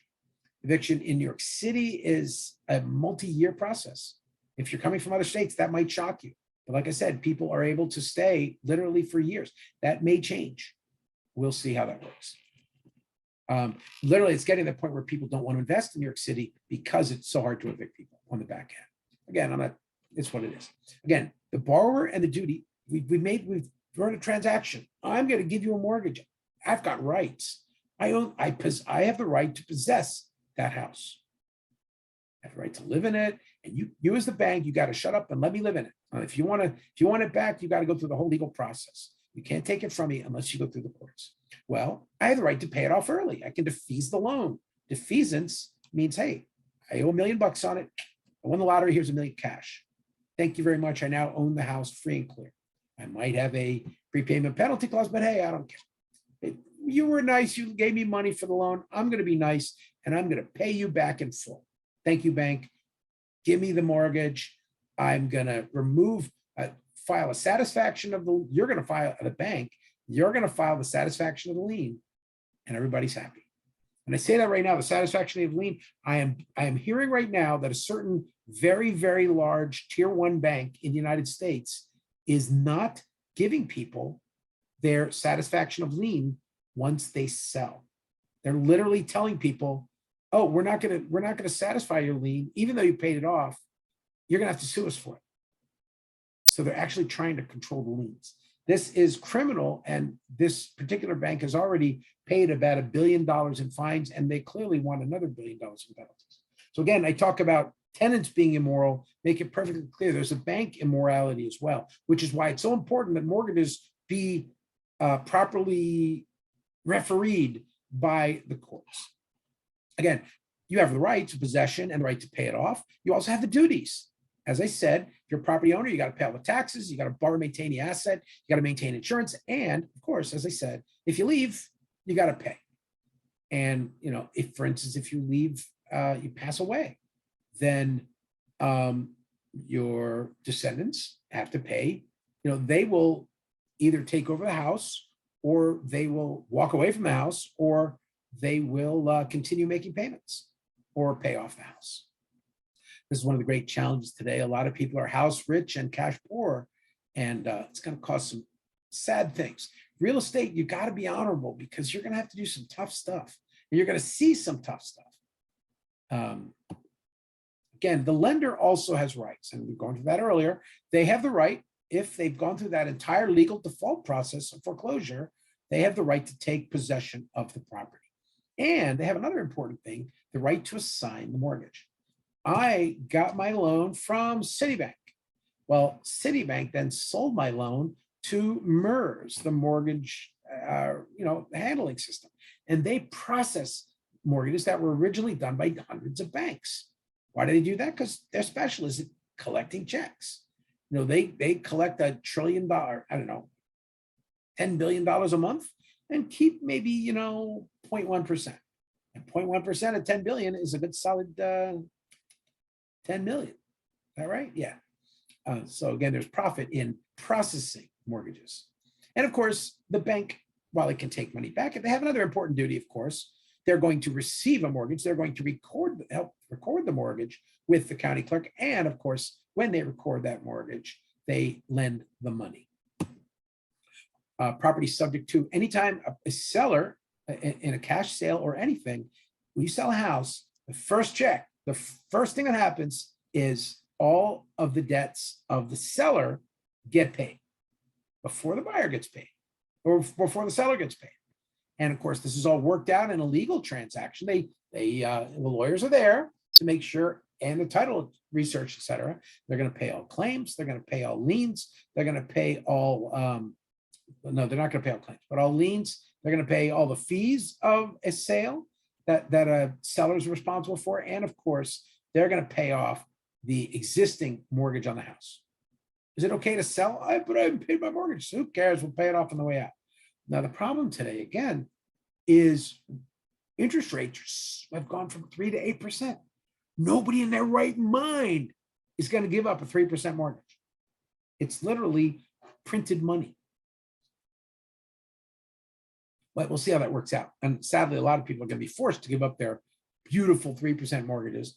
And in fact, they're going to want to give up those 3% mortgages, sadly, because whether it be higher energy bills, higher gas bills so that people buying houses 50 miles outside of their jobs. The world's going to be a very different place as the energy equation is changed. Whether I like that, whether we like that or not, people in the world are trying to fundamentally change the energy equation, where what will property values be when gas is $10 a gallon? Maybe everybody will say, hey, city life ain't so bad. Things to think about. And again, paying off that mortgage is critical. The buyer, of course, there are cases where the buyer can walk in and assume the debt. You know, if you got a 3% loan and I'm buying a house from you, I would love to take over your 3% loan, but the bank's not going to probably let me to. That's called assumption of debt. A seller should get a liability release. Now, I've sold a property. I've gotten rid of that mortgage and I got a liability release. Now, if I'm letting the buyer take over the mortgage, it's so important that I'm telling the buyer, look, sign this right here. You're taking over the mortgage. I don't own squat. I don't owe squat. It's all you now. Again, the buyer, like I said, buy a low interest rate. And as I've also said, the banks may block assumption of mortgage. No, they will absolutely block. Assumption of a mortgage is usually at the discretion of the banks. The banks are scared to death of those 3% mortgages and will do everything they can to get them off their books. So they will absolutely prevent assumption of mortgage these days, unless it's written into the contract in advance that you have the right to have an assumable transaction. And why would you let the buyer assume that? Well, one of the things, it could actually, because there's a lot less financing, it can speed the transaction. Of course, the best way to speed a transaction, what is it? Cash, baby. Now, a lot of the buyers in the last couple of years, they said, oh, we've got cash. What they're really doing is they had a loan already worked out and they might have the cash, but it was rolling into another loan. For instance, I'm advising a client group right now that has $150 million in loans. And they borrowed $150 million and they're trying to invest it as fast as possible. And I got to help them invest it tonight. So I got to get back to work. Again, speedy transactions. Hey, what's this? All you crypto people, here we go again. This is code number 2 for the night. And actually, I'm going to take a minute and say questions. Anybody got any questions? I'm talking a lot. And the first answer is yes, way too much coffee tonight.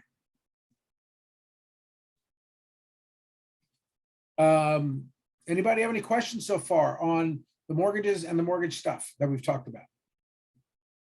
Brian, question? Yes. Oh, Let's see, okay. who's first? Okay, I guess I'll go, Brian. This is Yusuf. Question. In regards to, you said the bank will stop the sale of the house if the person tries to take over that, I guess, that loan. But wouldn't the bank, it'll be better in their interest if they say they'll allow you to transfer over that loan opposed to letting the house just sit there and they get nothing for it? Well, those are excellent questions. And the answer is, you got to think this through. If they have a willing buyer, okay, they want the willing buyer to pay.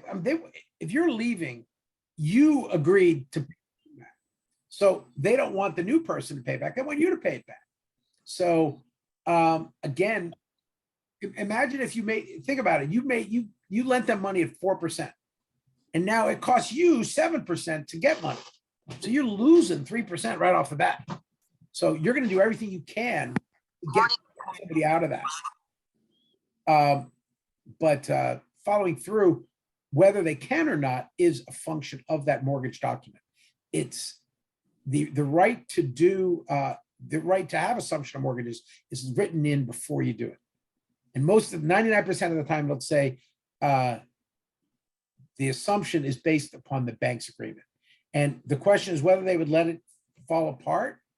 That's kind of, again, there's a willing buyer standing at the doorway. So if the willing buyer is only a buyer at 4%, then maybe he's not a good buyer. So it'll be up, the bank is going to run credit. Effectively, they've got a new borrower. So the banks are only going to let an assumption happen if that new person goes through and meets their credit requirements. That's the real thing. If it were assumable, then you could be, you could have perfect credit, get loans, sell them to people that don't have good credit, and suddenly they would have these amazing loans, which they wouldn't be able to get. So the banks, again, protecting themselves, they don't want to give loans to people that really they don't almost ever want assumability. But those are banks. Now let's go back a bit. What if this is a person-to-person transaction where assumability is possible and it's written into the contract? And even better, the buyer, the current mortgagee, the holder of the current mortgage might be very glad to keep making 4% when I'm not sure there's too many out there that like to lose money, but there are people out there. In fact, one of the examples of that is charities, where they will actually let people, let the next person, if they're qualified, continue, and the charity can take a loss. But generally, it's all about not wanting to keep the low interest rates. I'm sorry, I talked a lot. Did I answer your question? No, you did. Thank you. Okay. Somebody else had a question. Yeah, my question was, so if you no longer need credit score, what is the approval process? This has gotten very political, and it's probably going to change. That's basically, you got to pay. The idea is they're going to try to sell the house to you at full price, and to do so, there are actually several banks have new packages. If you're a minority, which is basically anybody but me, you can actually get a no money down, no fees in 5 different markets in the United States. The banks are giving these incredible no upfront cost loans. But the downside is you're buying from them the prices that are way overpriced. So in many ways, some people say it's a really evil way of the banks to stick people with mortgages. Did they pass that today? No, that's not a law. That's a bank decision. Bank of America. I know they're doing it in 5 cities. I remember Raleigh, North Carolina was one of them. But Okay. it was cities that were really, really way up.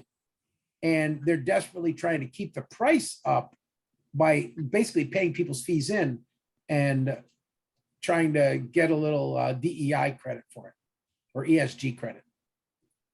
So again, that's for future. Take a look at research for that. Big picture is banks got to lend at a higher interest rate than they borrow. Pretty simple. Again, M07B is the class thing for second pass. Everybody got that? And for those of you who missed the first one, think about it. Okay, recording the mortgage. Excuse me, what's the first code? You weren't here, were you? No, Okay. I got on late. Well, we'll have to execute you then. No, just kidding. And technically, I can't tell you. B, look at the chat. C, find out what the first, second, and third codes are. You'll probably be able to figure out what the third code is. And Thank you. also, I hope you. Sorry, technically I can't say it, but you can look in the chat. Okay. All right, thank you. Okay, buddy. And most importantly, all of you take a break right now and put your name in the chat again. Why? Because that's kind of my backup attendance. Okay. Cool. Moving on. Mortgages are always recorded. You've gone to the table. You've been to the closing. You've recorded your mortgage. You went down to the county clerk. You paid the fee to buy the place, and now you're paying a fee to record a mortgage. If you pay cash, no recording fees. That's pretty sweet. That's another way the big investment companies had an advantage over you, because they didn't have to pay a mortgage recording fee. They bought things free and clear.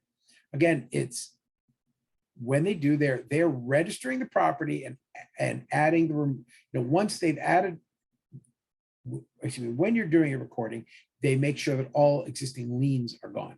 And that's part of actually the closing. All of those are done. And eventually, after 10 zillion years, you've paid off your loan, and you're going to get the best thing, which is that satisfaction of mortgage. And as I said, there are complaints right now, a large American bank, not to be mentioned, Wells Fargo, that they are actually, when people pay off their loans, they're not registering a satisfaction mortgage. And that's really scary, because you paid for 30 years and suddenly the bank isn't signing this document that says you own the house free and clear, or that they've removed the mortgage on your house. Okay, general types of mortgages. Let's go through conventional and conforming loans. Okay, each of these has a lot of packages, including some of the insurances that may go with them to help you get to that magic 20%. What's 20%? A conventional loan is officially no participation for the government. The lenders are protected by the fact that you make a big down payment. Now, if I'm a bank and I got to foreclose on you, it's going to take me back. If it's $1 million house, I'm going to lose about $200,000 foreclosing on you. And that's not good for me as a bank. I can't make any money. So I'm going to make you pay 20% down payment. And well, surprise, surprise, a lot of people came up with that 20%. So you can instead, companies buy what's called private mortgage insurance, or PMI.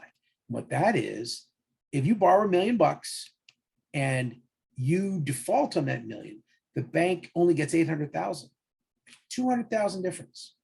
And you, as the borrower, were paying insurance, and you now, that $200,000 is going to be paid to the bank by the insurance company. So PMI, most insurance on properties has a goal. It's to protect the lender.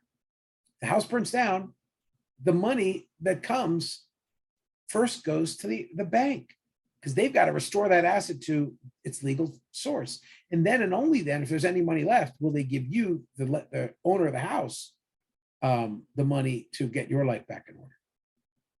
Again, FHA, which is a type of conforming loan versus conventional loans. Let's go through PMI. If you borrow money, maybe you can't put 20% down. So it's just 20%, that's magical number. That's skin in the game. If you got 20% down, you're not going to walk away from a property, right? Sadly, we might see a real estate property drop. And this is, the banks are scared to death of the properties dropping more than 20%. In fact, there were people in the United States, over 40% of households in 2011, 40% of households were underwater, which meant their house was worth less than their mortgage. Wow. Obviously, the last 10 years, they've jacked the prices up, and there's very few people that are underwater today, but sadly, that's quickly changing again. And there will be people that they have, I borrowed $1 million, I put 200,000 down. So my house is worth 1.5 million. Cool, I'm worth 700,000 bucks. But now if my $1.5 million house suddenly drops to being 0.5 million, I've got an $800,000 loan on. I'm going to walk away.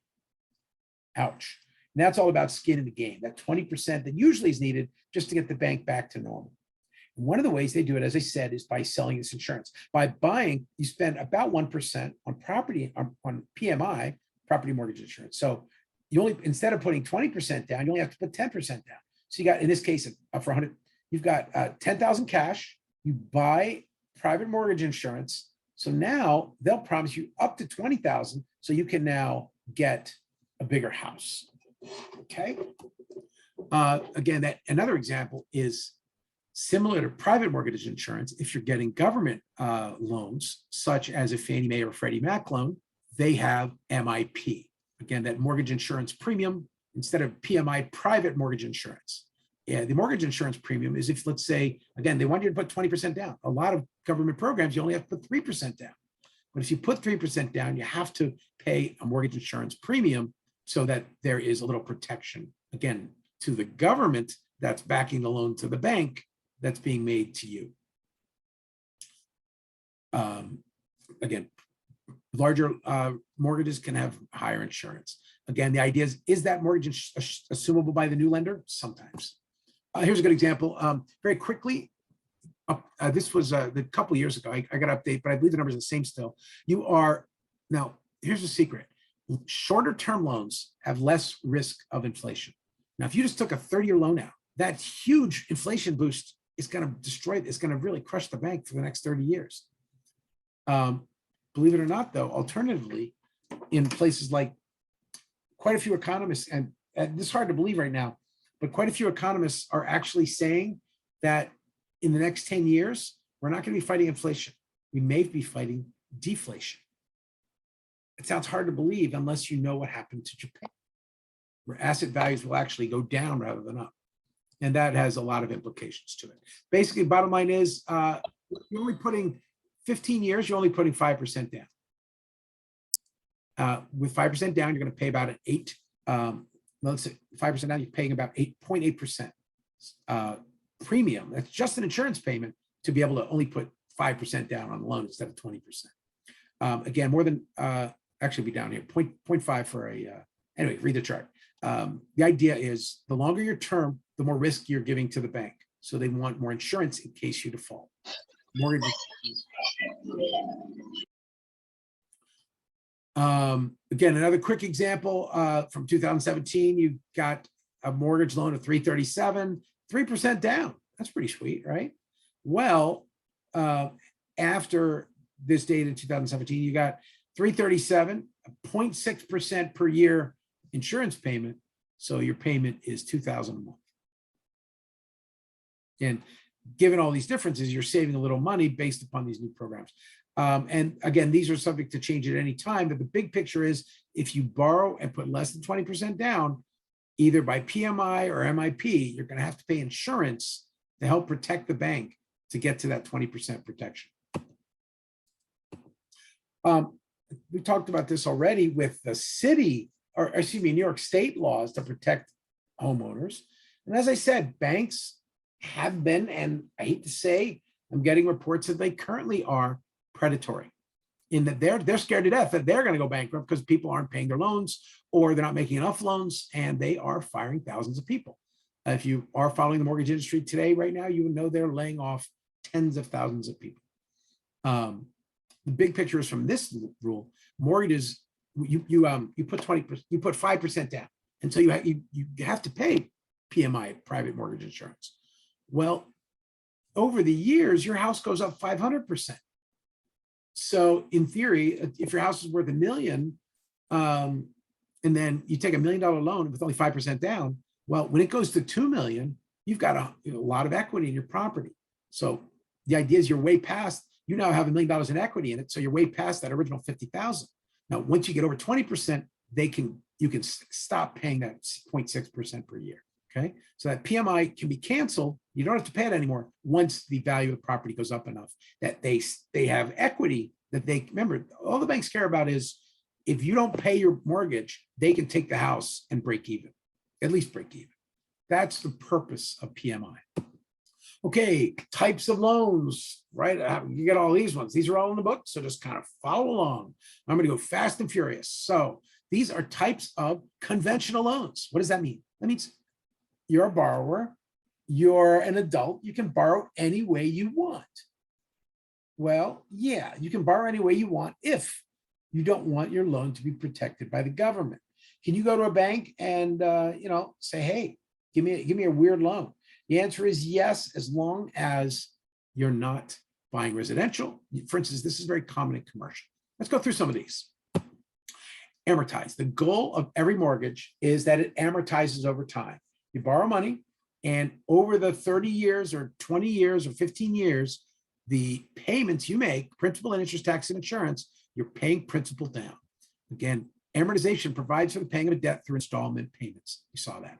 Principal is reduced after monthly interest is paid. Interest first, then principal. One of the classic examples, the best chart.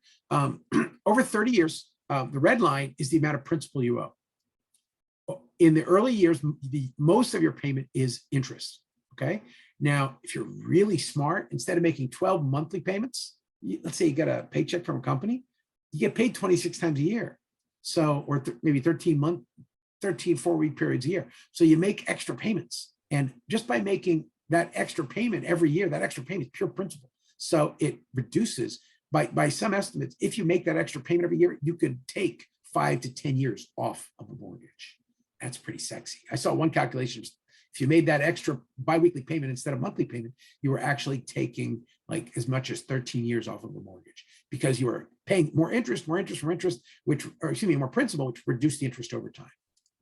And now, straight or term mortgage. Again, in commercial buildings, such as a 20-unit apartment building or a office building, you can take interest-only loans for a specified term and then have to pay everything at the end.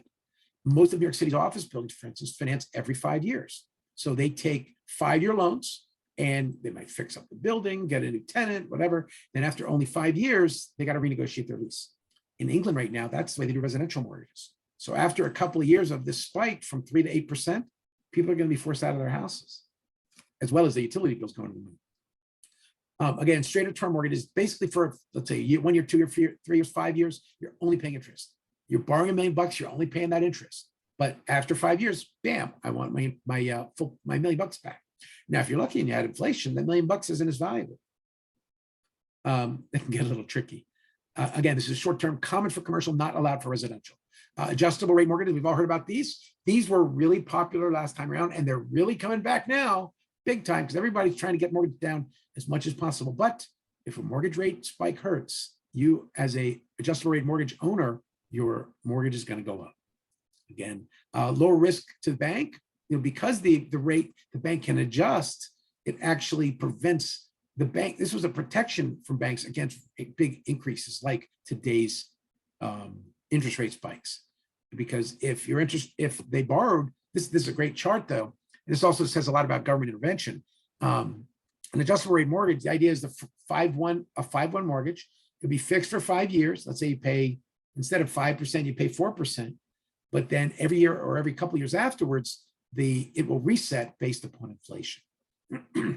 And alternatively, you might have a scenario where after 5 years, you've gotten that nice advantage by paying an IO loan, but then so each year you made about 2%, maybe 1% by paying the lower rate of an interest only, and you're 5. When it's about to fix and go up, you lock into a low interest rate loan.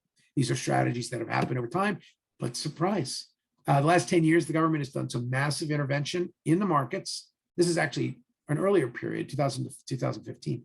If you took a loan in 2005, you were getting a fixed mortgage at about 7% and a IO mortgage at about 6%. Come 2011, if you had kept 6%, you would have been paying that high rate all the way through. But rates dropped. Here's the secret, guys. Rates never dropped. We're in a 500-year history. Is going back to Italy. It's never dropped like this. Okay, whatever, we'll debate that. The point is, if you had a fixed rate, you'd be paying 6% the whole time. But if you had an ARM, adjustable rate mortgage, in this case, they actually adjusted down instead of up. So you actually made much even lower payments in that 5/1 ARM versus a 30-year fixed. So the smart ones were smart last time in the 30-year fixed or 5/1 ARM. But the downside is you got a 30-year ARM. So year 2022 come along, your rate is going to go, because they can refix it again, it'll go from maybe 3%, bam, up to 9%. Because again, it's a good example of older charts where it got much lower than this. Interest rates did fluctuate a lot, but the 5/1 ARMs really tended to be much lower interest rate because there was not much inflation. Now, another very important loan called the negative amortization loan. What the heck is this? Well, this is actually, sadly, you're not allowed, it's illegal to do these with houses. So now they're doing it with cars. People were actually borrowing 140% of the value of a car. No, I'm not kidding. The banks were so desperate to make loans, they were actually loaning 140% of cars. Guess what's happening to all the cars now? People are walking away from their cars, just as they might have with mortgages. Well, back in 2006, 2007, a number of banks, Washington Mutual and Wachovia Bank in particular, and you're probably saying, hey, Brian, I've never heard of those banks. And you say, that's right, you haven't heard of them because negative amortization loans destroyed these banks, where they actually said you could borrow $1 million and we'll actually, instead of you amortizing, paying off that loan, we'll give you $1.5 million in credit. And you can actually make your mortgage payments with more debt. And banks did this in the early 2000s because they thought house properties only went up. They only went up forever. Well, that didn't happen. And this spread between that rising amount of money they're using and the value of the house collapsing, these banks, very, very large financial institutions, were wiped out and bailed out. And the American taxpayer paid for everything. Another type of loan, a graduated payment mortgage. Many different uses for this, commercial, and in some cases, housing. We'll get to the housing versions of it. Graduated payment is, for example, a type of maybe things like construction loans, where you are perhaps interest only the first couple of years. A great example might be a hotel. It might take a low loan, and they're not going to be, or office building, it might not be fully tenanted for a year or two. So the first couple of years, they are paying a lot less, but the payments go up every year, and then eventually you're making the full payment. Pledged account mortgages. This is where the down payment is actually put into a savings account. Third party help. The idea is friends of charities can assist with down payment. And this could be religious groups did this, and some government programs do this. As I mentioned one earlier, where the government, one of them is example Fannie or Sony Ma, we'll talk about in a minute. And this is where the government helps. The goal is to the down payment that would be done. It's you're getting assistance from other people to help make that down payment to keep it. You can keep it as a credit line more or less, but to help build your credit as you make payments on the house. Open-ended mortgage, again, the same thing as I said with commercial, where kind of similar, exactly the same as open mortgage, where you're just borrowing, you're borrowing at 6%. For how long? Forever. Okay. Well, if you're a historian, you would know that as a gilt, well, not a gilt, darn, what's the British note called that lasts forever? Anyway, the British government in the 17th century issued notes that would pay a 6% return forever. And Yale University actually owns one of the notes. And every year they go and collect their 5 or 6 pounds of interest. Of course, it costs them $1,000 to collect the interest. On the open-end mortgages are, again, what's called a junior financing or a second financing tool. A good example of that would be a commercial building borrows, let's say $1 billion to build a building, and then they borrow another $100 million as tenant concessions and fit outs. Those are junior financing tools, and they are the principal stays the same over time. Blanket mortgages. This is another thing where many properties might be bundled together. I was recently asked to look at a property of a blanket mortgage of 10 different properties that are all linked together.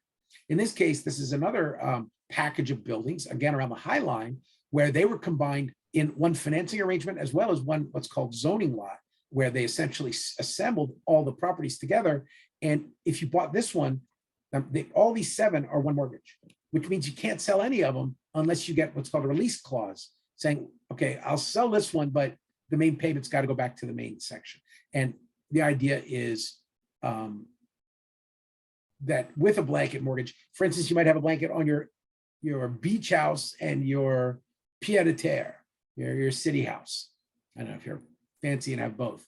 And you might do that because it's, if you cross-collateralize them, the city house is backed up by the asset of the beach house.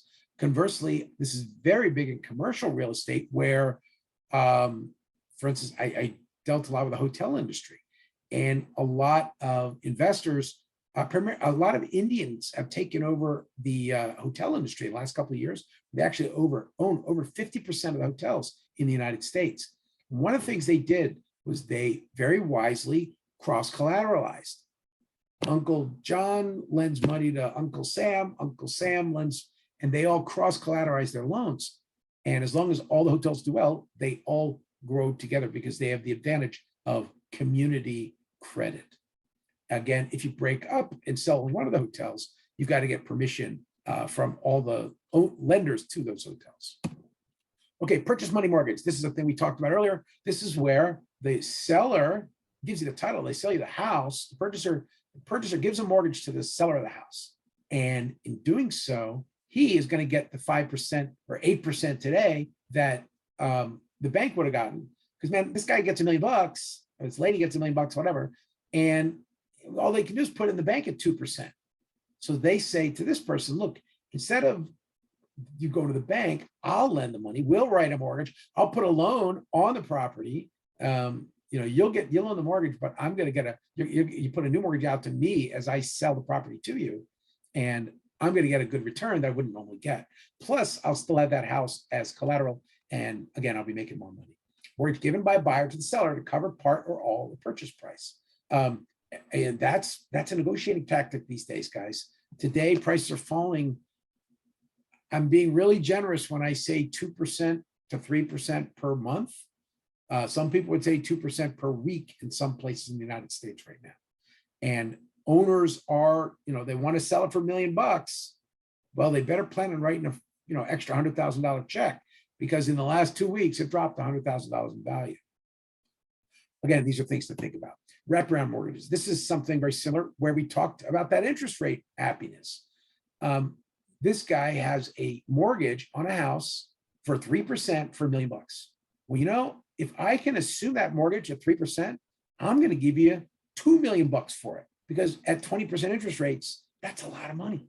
So I'm gonna get that, assume that 3% mortgage, pay you a premium. That is if all the banks agree, and I'll actually carry 2 mortgages on the property. I'll keep your original one and I'll pay more, which I'm gonna pay you on the profit for you.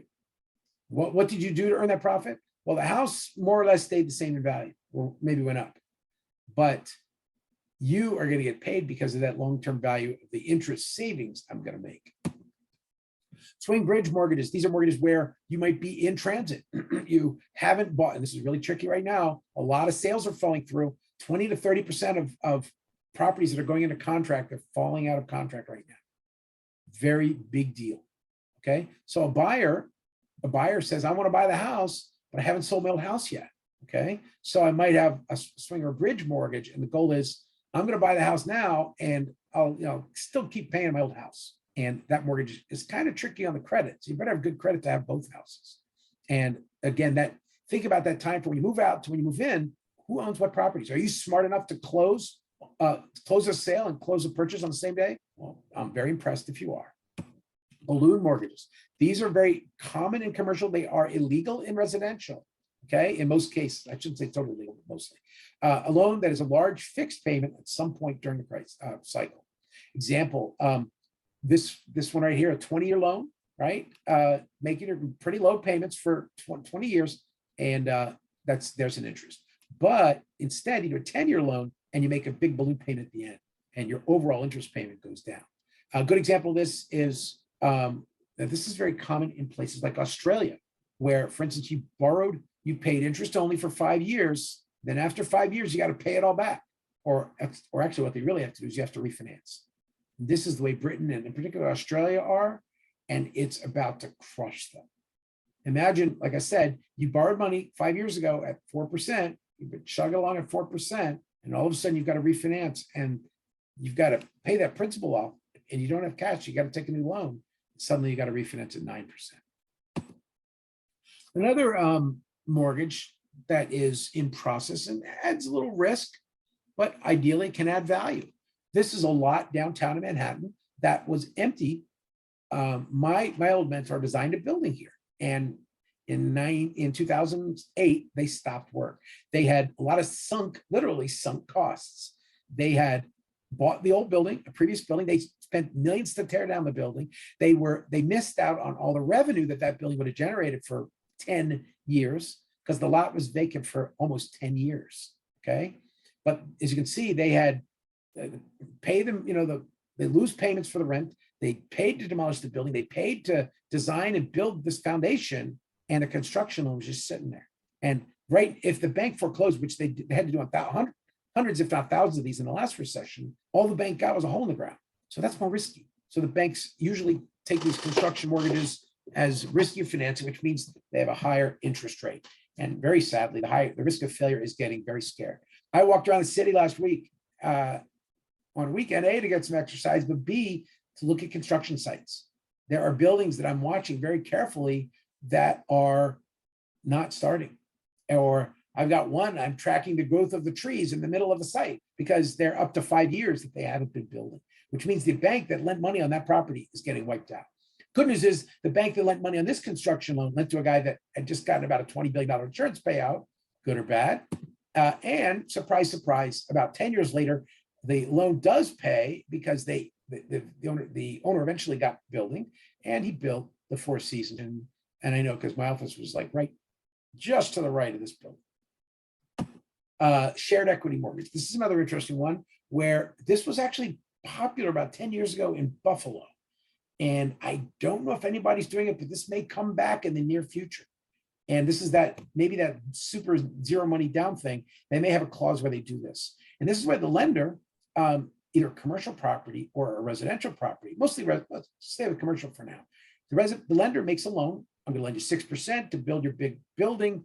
But I'm going to keep, you're going to pay me 6% mortgage, but you're also going to perhaps pay me 6%.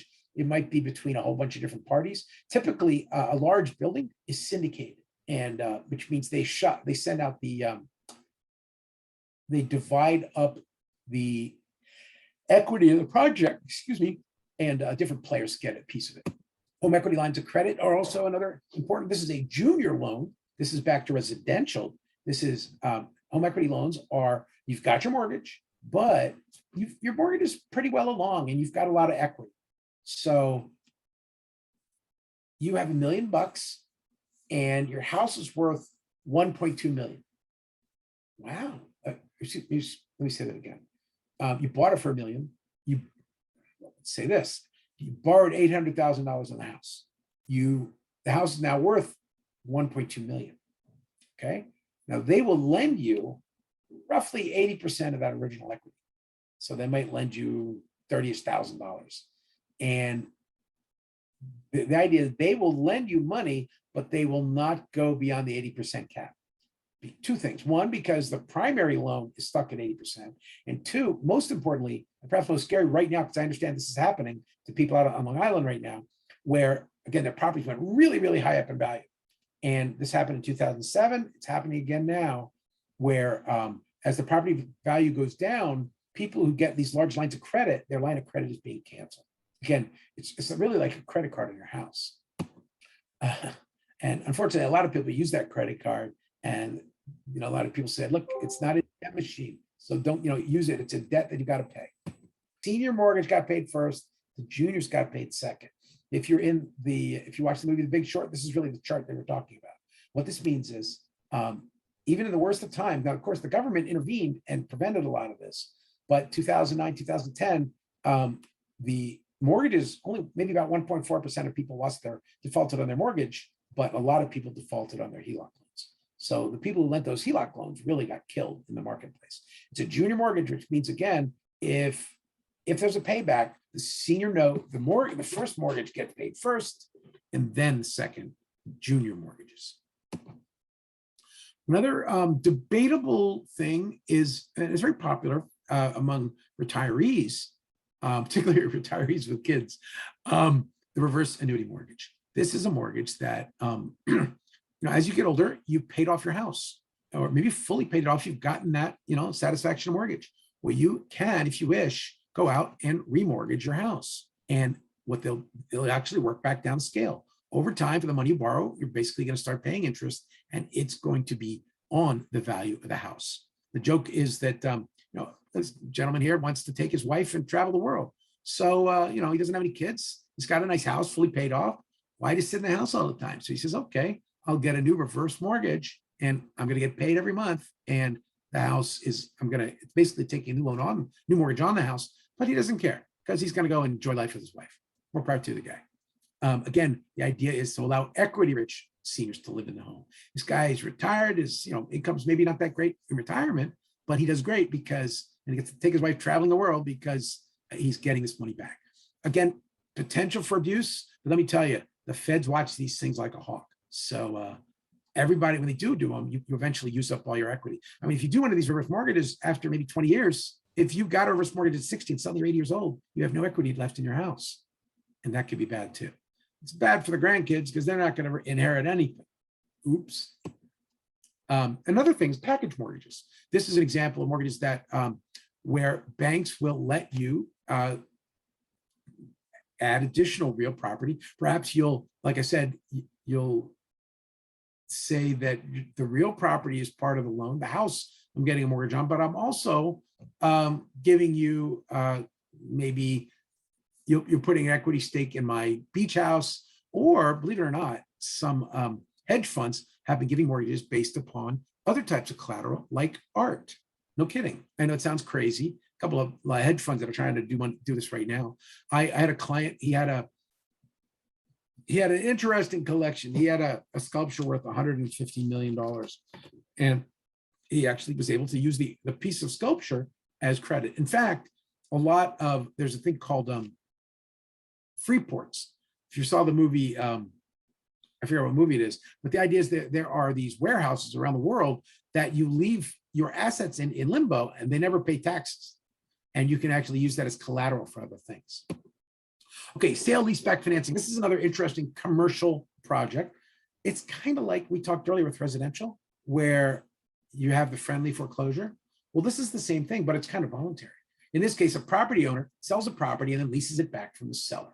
Now, a lot of companies say, we're not in real estate. We're computer programmers. We don't care about real estate. So we don't need to own real estate. We just need to rent it. Well, Xerox, for instance, when I was doing my MBA back in the year 2000, Xerox stock price collapsed. It went from like $50 down to $3. And Xerox was literally days away from bankruptcy.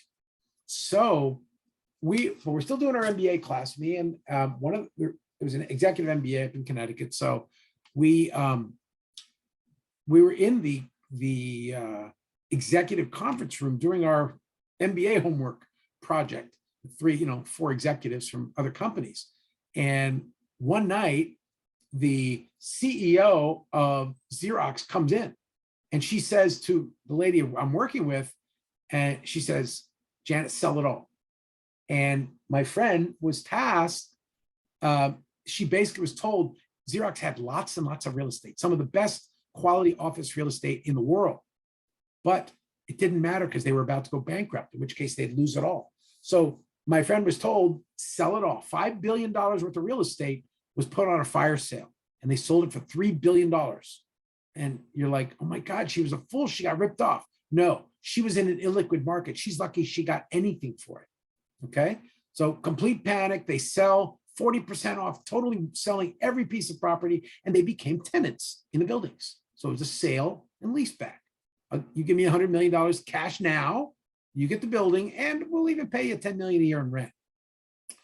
Well, the companies who bought all the Xerox stuff made out like bandits, but Xerox survived. They still exist today. Their stock went from 50 to 3, and then after this deal, when Wall Street announced they had raised $3 billion by selling $5 billion in real estate, their stock price went up.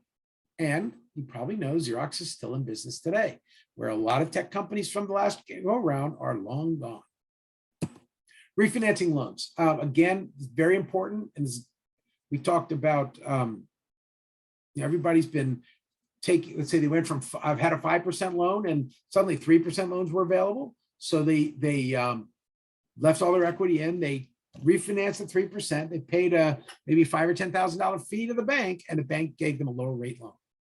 But like I said, there's no way in heck the banks are gonna give them lower rate loans now. They want to get rid of those low rate loans and get you into high rate loans. So that means the banks are going to do a lot to foreclose on people. So keep an eye out for that. Because remember, when they foreclose on a person, that means they have a chance to reset that loan at a higher interest rate. Again, mortgage applications. This is an interesting chart from 2021, where we saw this huge spike, obviously during COVID, and then drop down. Guys, we are down here right now. The MBA refinance index is way, way, way down, and like barely on the chart right now. Again, good news is, again, these are old charts from 2020 to 2021. Home appreciation went to the moon starting in the bottom of COVID, but now it's coming back down quite considerably. Now, as I said earlier, there are times where borrowing money may not be ethically compliant for you. One example is the Islamic faith. I'm not Muslim, but in Islam, it is believed that you cannot pay interest. It is usually considered contrary to the religion. So some banks, for instance, have set up arrangements where they can, when you want to buy a house, you're not paying interest, you are making contributions to a mutual fund. And by that sleight of hand, people were able to open up a brand new real estate market for 1 billion people. So interesting thoughts about refinancing and different strategies and different ways of dealing with financial cash flows. The bottom line is the lender wants to make money. The buyer wants to borrow money to buy a house. How they work out that interest payment is quite interesting. Again, in this example, this bank in Jersey does it. I know it's Jersey, so we don't care, but they find a way through various accounts to let you buy the house, effectively borrow the money, but not borrow the money. Now, government programs. There's a lot of government programs involved in of course, the financial crisis last time around, the government did a lot of things to keep people in houses. It's a lot cheaper to keep people in a house than to foreclose on them and have them be homeless. These programs have ended, but they might come back again. Again, loans, now we're going to talk. Those were all conventional loans. Conventional loans mean lots of different ways of changing the cash flow to borrow money, and eventually the person you get control of an asset and they get control of your cash flow as you pay them. Now, we're moving on to another and far more important category. Before 2005, 75% of loans were conventional. Today, about 90% of loans are government conforming loans. So we see this fundamental intervention where the government is more or less taking over the mortgage market. And the banks love it because the banks can't lose. That's pretty sweet. Again, government programs back low to medium end properties, and their goal is, of course, to support middle-class housing. Now, you can get these government-sponsored loans. In the New York area, they have a little higher interest rates. Last year, they were set at $822,000 you could borrow on a single-family house and still only pay 3% down. That's pretty sweet. Again, a bunch of different programs. This is in the book. FHA is we'll go through all these. FHA is U.S. federal government, HUD. I'm going to be talking to these guys next week. The DVA, Department of Veterans Affairs, they make loans just to veterans. That's a good thing. We want veterans to get a shot, getting out of the service. RHS, this is interesting. In 1900, 40% of Americans were farmers. Today, it's less than 2%. Problem is, we actually need people on the land. We need people in farming. I know we're going through this drought right now, and we're talking food shortage and all that stuff, but we actually need small farms more than ever. Upstate New York has tons and tons of farmland that is nice and fallow this year, very, very valuable, but people didn't farm it. And so Rural Housing Service actually gives 100% loans to farmers that are going to stay and farm the land. That's a long program. That's not just this year. They've been thinking about this for decades. In fact, this actually goes back to the New Deal. And of course, New York State has a program called Sony May, and that will target areas. I mentioned earlier, Bank of America is targeting of 5 cities where they're going to go no down payment, no closing cost loans. But the downside is people believe those markets are ripe for a crash. So maybe their Bank of America is just trying to bail themselves out. Okay, let's run the deal. FHA insures. Now, they don't, when you borrow money, you're not borrowing money from FHA. You're creating a loan, you're doing the paperwork, you're setting conforming paperwork. It's all the same. So that FHA can say, you got good numbers, you're in good shape. We're going to let you borrow maybe only 3% on your house. And that 3% will let you get in to the game. And hopefully the prices will keep going up. And what is that 3%? What is their insurance? Their insurance, you borrowed money from a bank. The bank sold to a secondary lender. That secondary lender has protection. If you default, the feds are going to bail them out. Ooh, that's pretty sweet. That's called a conforming loan. Because they've got that nice insurance policy behind them, they don't make as much in the bond market, but they are very attractive. Again, FHA loans, you've got to make sure you comply with all the stuff. Maybe you got a bad credit rating. Maybe you're young or dumb and stupid, but hey, if you got income, they'll help you out. Again, the idea is you might pay 3% down, and you'll pay an upright fee of maybe 1% for the MIP, and that mortgage insurance policy plan, whatever. And with that 3% plus that payment down, you bought insurance in case you walk away from property. Another one is 203B, which is for, again, 1 to 4 family. Same thing. If you're an owner occupant, then you can get 4 family. This is even bigger with veterans. They can get almost no money down and buy a 4 family. I've got a veterans group. We're trying to get something off the ground on that. And of course, the 234, that is for individual condominium units. So if you've got a 2-bedroom condo in Manhattan, it's $1 million, you put only 3% down and 1% in mortgage insurance premium, and you are in. Okay, how do you get that FHA financing? How do you get that mortgage to be conforming with the FHA standards? If you've proven that your credit is conforming, it reduces risks to the bank, which means the banks can lend you money at a lower interest rate and a lower down payment. Again, it's very good for first-time homeowners. The advantages, of course, is put very little down. The disadvantage is, again, that you're going to have to put that mortgage premium up front. Another loan is the VA loan. As I said, U.S. federal government, VA, they don't make the loans, they just back the loans. Again, you can basically do 100% down or 100% nothing down, up to $417,000. The government is basically protecting 20% of that. VA takes a fee, and they are, if you buy a $400,000 house, basically paying nothing down other than closing costs, and the VA is going to help you with that. As I said, with farmers, RHS, the Rural Housing Service, what is the Department of Agriculture doing giving loans? I thought they checked on food. Nope, they want to make sure that people do farm. So they are, like I said, they get 100% financing to people up buying small farms. This is funny because this is considered one of the most valuable new asset classes, farmland. Bill Gates has just become the largest owner of what's called bottomland farmland in the United States. A good article in the New York Times yesterday about foreign companies buying large amounts of American agricultural land and water for actually food overseas. That's trade.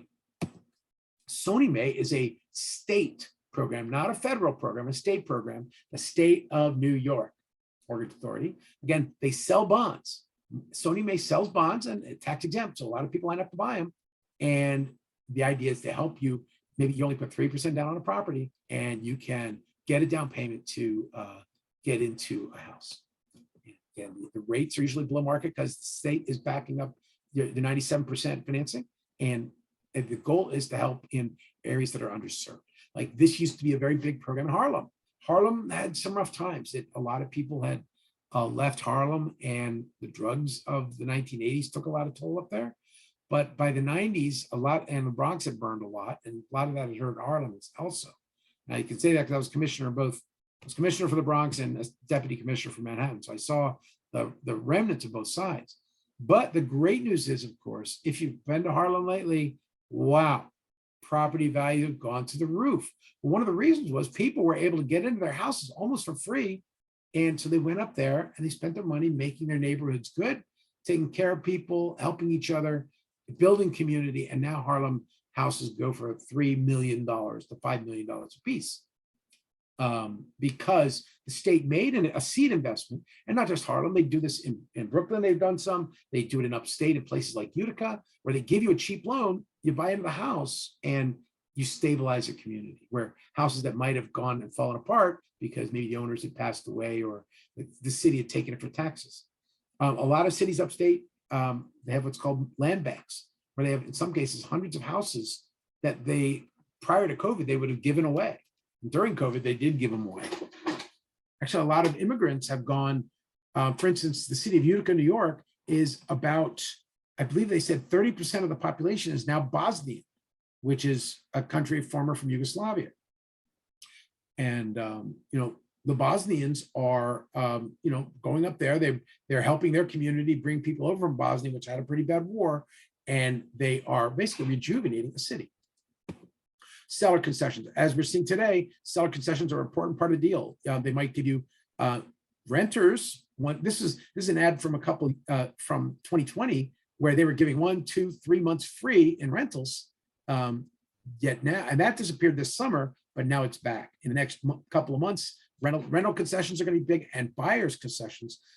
One guy on a building I advised on West 15th Street, if you buy the house at the very ridiculously high price he wants for it, he'll throw in a Bentley for free. Go figure. Anybody want a free Bentley? Is it really free if you paid full price? Again, in 2009, Fannie and Freddie Mae and Freddie Mac, who would back all these loans, basically collapsed. And when they collapsed, it caused about a $300 billion hole that was picked up by taxpayers. So a lot of people who hadn't paid their mortgages and decided not to pay back, instead of these companies, Fannie Mae and Freddie Mac, going bankrupt, the government paid their bills. Okay, now banks have made the loans, and now these organizations, Fannie and Freddie and Ginnie, buy the loans. I think Ginnie's not as much anymore. They buy the loans up, package them. Fannie Mae, for instance, the Federal National Mortgage Association.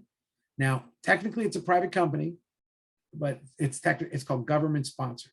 And in fact, when the stuff hit the fan, the Fannie Mae shareholders were wiped out, but the Fannie Mae bondholders were paid by the government. Now, Fannie Mae was making a lot of money because they were buying all the loans they could get a hold of. The federal loans like VA, veterans, FHA, regular housing, and rural loans, and they were buying conventional loans as well. So they were vacuuming up every loan in America, which meant the banks could lend more. If the banks lend more, people bought more, then blah, blah, blah, blah, blah. Prices went up. As long as prices go up, everybody's okay. But when prices went down, it wasn't pretty. The Ginnie Mae loans were able to buy only government conforming loans. And Freddie Mac, again, was buying loans if primarily loans from the special category called federal home loan banks, or any bank that deposits are insured by the federal government, which is most banks. So again, Fannie Mae, they did fail, a huge multi-billion-dollar loss, but they buy a mortgage, they buy 1,000 mortgages, and will buy $1 billion worth of mortgages. Their average interest rate is 5%. Their default rate is 1%. So let's say we're going to make 4% on the paper, and they'll sell that 4% out on the market. Ginnie Mae, again, they bought the loans or insured the loans, but they didn't issue the securities per se. Or excuse me, I said it wrong. They bought the loans, but they again, their goal is to well, they have the securities issued just by a slightly different way. But the idea is Ginnie Mae also focuses on just housing market primarily. Freddie Mac could make, their goal is to get loans with, again, at 80% loan to value. They're same thing. They take loans, package them up, and sell them out in the market. What is this crazy chart? For all of you who watch the movie The Big Short, you know the Jenga. And the idea is that when the way the mortgage market more or less works is investors up here, first, second, and third investors, okay? AAA, A, and B. Kind of dumb, but that's the way they do it. That's the first mortgage. So they send the money down here. This guy's only getting 5%. This guy's getting 7% because he might not get paid back. And this guy's getting like 10% because he definitely might not get paid back. But if everybody pays their mortgages, then everybody gets paid and everybody wins.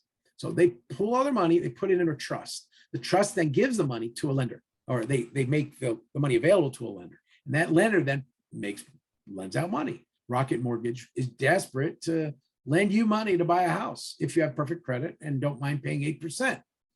Yeah. Now, mortgages have now gone up. So again, the borrowers took that money, they loved it, and they sold, the lenders then sold paper back to the MBS trust. Now the borrowers, most borrowers make their payments, and the payments go and they go back to the ABC, right? Some, hopefully a very small amount of borrowers, they go into default and they go to what's called a special servicer. Special servicer is dealing with foreclosures. And they foreclose on the properties, they take whatever money's left, and then they throw it back to all the other money. But the trick is, of course, the losses, as long as they're not too big, you're okay. But once they exceed the interest you're paying, then the bondholders start becoming less paid. Again, if you lend at 4 and you're only getting, you got a 4.5% default rate, this guy down here may not get paid fully. Now, Sallie Mae doesn't do mortgages, but there's a big debate as to, this is, of course, the student loan mortgages. It's currently a political issue, and I'll leave that for you. They're trying, the president has tried to reduce student debt for people in the hopes that if you reduce student debt, they might be able to have houses and families. I don't know, maybe they should have not spent $300,000 on a basket weaving degree, but whatever. I mean, the market's changed, the world's, and fate is what it is. The point is, the student loans are a challenge, and multi-billion-dollar debt that is causing some issue for the next generation to get into the housing market. Now, let's talk about those conforming mortgages. Conforming government-backed mortgages have sizes and dates.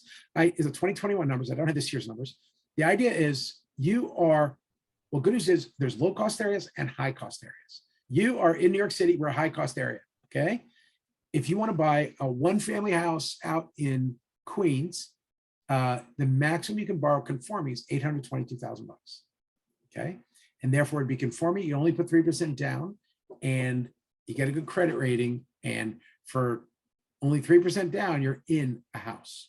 And the government, again, is backing you in that transaction. And you can go all the way up to 4-family, and you can borrow as much as 1.6 million. And so that's kind of sexy. It's a pretty big loan where the government is protecting you. So you're keeping that interest rate very low, because you're essentially you're getting some rent roll. Okay, the Truth in Lending Act. When we go through different programs with loans, one of the things is the banks have to be very honest about what they're lending. And so when you make a loan, they have, when you give a mortgage and get a loan, the banks have to be very specific in their truth in lending to tell you what you're getting. One of the examples of the Truth in Lending Act is a very simple thing like this, where it says you're going to pay 8.69% interest. Now, sometimes the broker will say, oh yeah, you're going to get really good interest, maybe 4%. That'd be nice. Well, you end up with 8.69. Well, I'd be pretty pissed at that broker.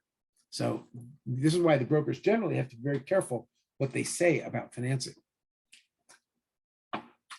Financing is between the buyer and his bank, his or her bank. So be very careful on how you misrepresent, especially now with these interest rates rising. Be very careful to really not say anything if you are a seller's broker. Really say little to nothing about what can be done with the interest rates. Just, you can. I'm even hesitant to steer them to anybody, but there are clearly some great websites today where you can compare rates. And that's one of the things I would say with people. Most of the people I'm dealing with are doing large commercial loans, and I don't really ask where they get their money.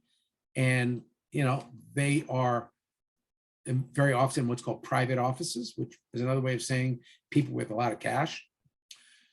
Again, the thing with the Truth in Lending Act, they have to say exactly how much you're borrowing, what your charge will be over time. At $120,000, $125,000, you're going to pay over 30 years. You're going to pay $227 in interest. And that's going to be a total payment. Now, some of you are smart and say, yeah, but that's okay because it'll be paid 30, that payment per month of $3,000 a month, 30 years from now is going to buy me a cup of coffee. That's one of the powerful things about amortization. The Truth in Lending Act is, of course, with Regulation Z, they are trying to make sure that banks that borrow money from the Federal Reserve are honest about what they're lending. Why do they care? And they're not even the United States government. Yes, you heard that right. The Federal Reserve System is not, it's a private bank. And a little tricky there, but the bottom line is it is not officially a part of the US government. It's owned by the 12 banks that own it. Now, with that, what they ask for is very simple. We are a bank and a company that wants to make sure everybody's happy. And the best way to have low interest rates is to have trust. Trust the borrower's going to pay back and the lender's going to be honest in what he's lending at. So Regulation Z requires disclosure of those terms 3 days in advance of the closing. Again, disclosure within 3 days so that if you don't like the numbers, you can get out. And that cooling off period allows you to walk away from the loan. Now, this is true with, again, certain open-ended loans like credit cards and HELOCs. It's not true of commercial loans and things like that. And of course, that's why we got all the fine print. Another thing they've done is they've required with Regulation Z in 2009, you guys might not remember, but the ads were obscenely ridiculous.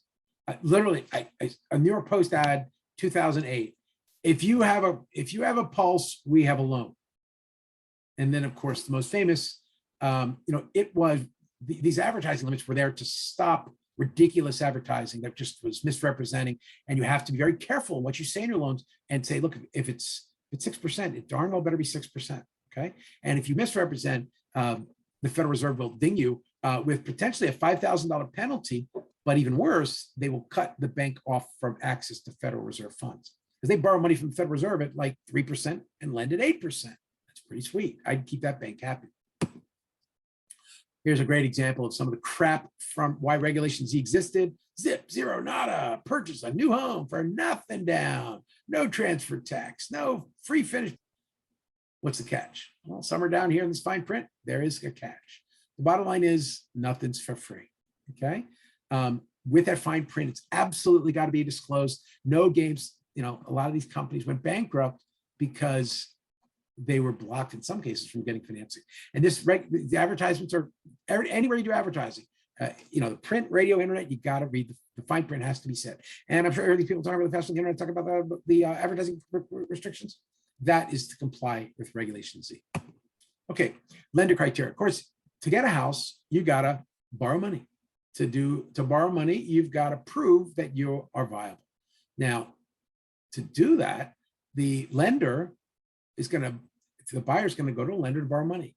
The lender is going to rely on a very important person, the appraiser, to help evaluate whether the property is worth the price that the person wants to borrow. Because the bank does not want to lend you money. They don't want to lend you $1 million if the house is worth $300,000. Not really hard to figure out. Again, lender criteria will include the economy, property, loan to value, property type, and the borrower. Of course, the economy, macroeconomy has been pretty wild the last couple of years. It looked like in 2021, everybody's thing was going to the moon. Well, you probably know where we're going today. And inflation obviously has changed everything. So the banks will look at micro, macro, global events, inflation. Do you guys think what's going on in Ukraine doesn't have an impact on your ability to get a loan? Think again. It may not be direct, but in the United States, it's not that much. In other countries, it's very severe. I mean, my kids are over in school in England and Scotland right now. Their utilities are, I mean, they're already freezing basically. And I'm like, it's only October, kids, or November, whatever it is. The big picture is a lot of places are going to be impacted in ways we don't expect. This winter is going to be a very unique one, and it may very well crash real estate prices. Again, macro economy. Who's been to a mall in the last month? You guys are, many of you might be too young to remember, but when I was a kid, that was like the thing to do. Go to a mall and hang out and walk around and all that stuff. And we didn't have like, crazy interactive games and stuff to talk to people and build, virtual worlds to talk to people. So back then we went to the mall. Today, as you know, the malls are empty. So I use one case study. A mall got a $150 million loan. It's a mall in Ohio. $150 million loan. 3 years later, the mall sells for $3 million. The mall had died, as you've probably seen many malls die. Global events, macro, all these things have an impact on the loans. Of course, that we talked about Case-Shiller as a price indexes, and another important thing on the left was how inventory crashed. And now ironically, inventory is going to the moon right now as everybody tries to list their properties. These are all things that go into making loans. Banks are scared to death to make loans right now because they are afraid that if they lend you $1 million for a house, and the house drops to $700,000, you're going to walk away and leave it with them. So the banks are going to be pretty tough. Lenders' criteria for making a loan: investment quality of the property, loan to value, type of property, and granting loans. Let's take a look. A couple more things. Let's just jump in. Is the property worth buying? Is it a house on a lake? Well, is the house planning on making money by Airbnb? Well, some of you might want to pay attention to what's happening in Airbnb right now. Their stock is getting crushed. By the way, and for record, if you don't know, and I talked about this in other classes, Airbnb is illegal. One more time, Airbnb is illegal in New York City, with the rare exception of 1 to 2 families where you stay with them while they occupy your house. Don't believe me? I gave a lecture to the mayor's office 12 years ago that started the enforcement effort. Believe me, and I testify about this in court. So, piece of advice: those 25,000 people doing Airbnb every day, they're breaking the law. And at some point, the city's going to find they can make a lot of money off of you by taxing you and generally going after you. Anyway, that's one thought of it. Quality of the property. Again, an illegal use. That's no good. Or how about a building that, when it was built like 20 years ago or about 30 years ago, it was really like wacky. It wasn't very valuable. This little pop-on top of a building years ago. Well, the funny part is, fast forward 20 years, it's Tribeca, which in the early part of the noughties, this was an early part of the tweens of the last 10 years. This was one of the best growing neighborhoods in the United States. But even better, this house may have added $1 million to the building at the time. But surprise, surprise, this blue and gray building behind it is now the new headquarters of Citibank. So this property has gone to the moon. Okay. These are examples of micro and macro factors. In this case, a really nice whole bunch of companies moved into West Soho. I actually was walking down here this weekend looking at all the new Google buildings and Facebook buildings, even though they're probably not going to get occupied, that are being built down there. So again, what's the investment quality of the property? Is it out on a lake where the lake is beautiful? Okay, good investment. Loan to value, of course, as we say, if you're an Wall Streeter, you call it skin in the game. The idea is, of course, we don't want you playing the loan game unless you have something to lose. The amount of down payment is often referred to as skin in the game or your equity. Like I said, does the bank want to lend you $200,000 and you use a $2 million house as collateral? Sure. The bank knows it's getting its $200,000 back plus the interest. Now, does the bank want to lend $200,000 on a house that the appraiser says is worth $180,000? Nope, not happening. Again, the idea very quickly without all the fancy numbers is the lenders and the appraisers try to determine the value of a property. Again, we see Zillow and Trulia doing this somewhat by computers, Today, the appraisal market is actually farmed out. You might pay $1,000 for an appraisal, or JP Morgan Chase, for instance, actually has a bunch of guys in Chennai, India, that look at properties by Google Earth and Street View, and they determine the value of the property. I'm not kidding. And they pay $3 per house instead of $1,000.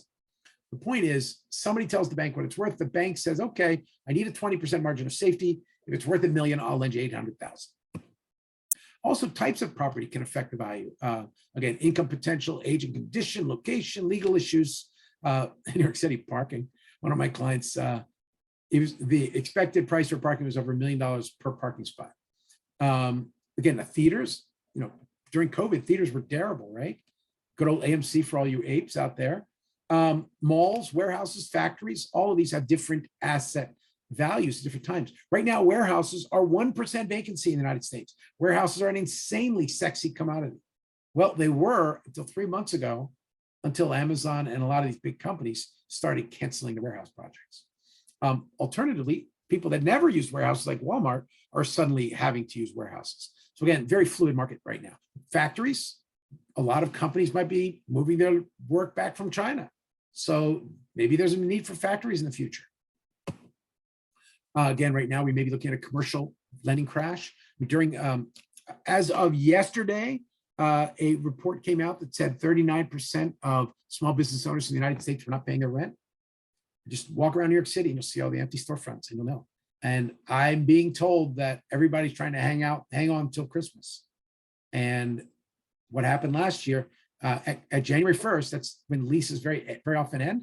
January 1st, whoosh, two of the four businesses on my street just vaporized.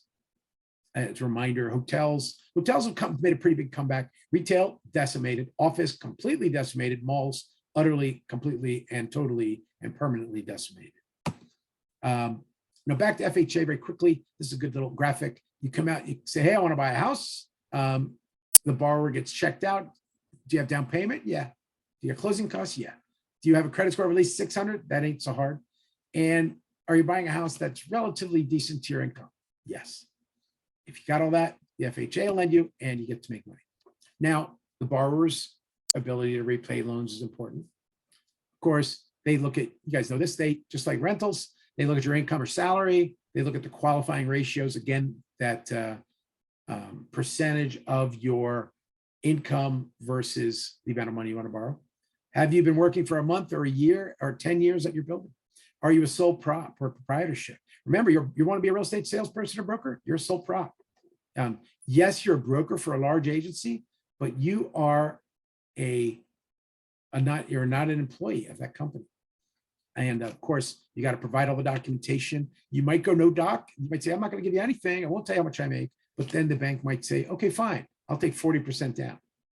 And of course, the bank might do that because 40% down, hey, that means even if you can't come up with the money, they've got enough 40% buffer that if they have to foreclose on you, they'll be okay. Now, of course, what does a bank look for? The bank looks for a person with a lot of disposable income. Taxes can change. All these numbers can change. Your disposable income is your spring, the amount of play you have when things go wrong. This guy's got some consumer debt, fine, but he's got a lot of disposable income, check. This guy may be a little marginal, maybe they'll give him a little less credit.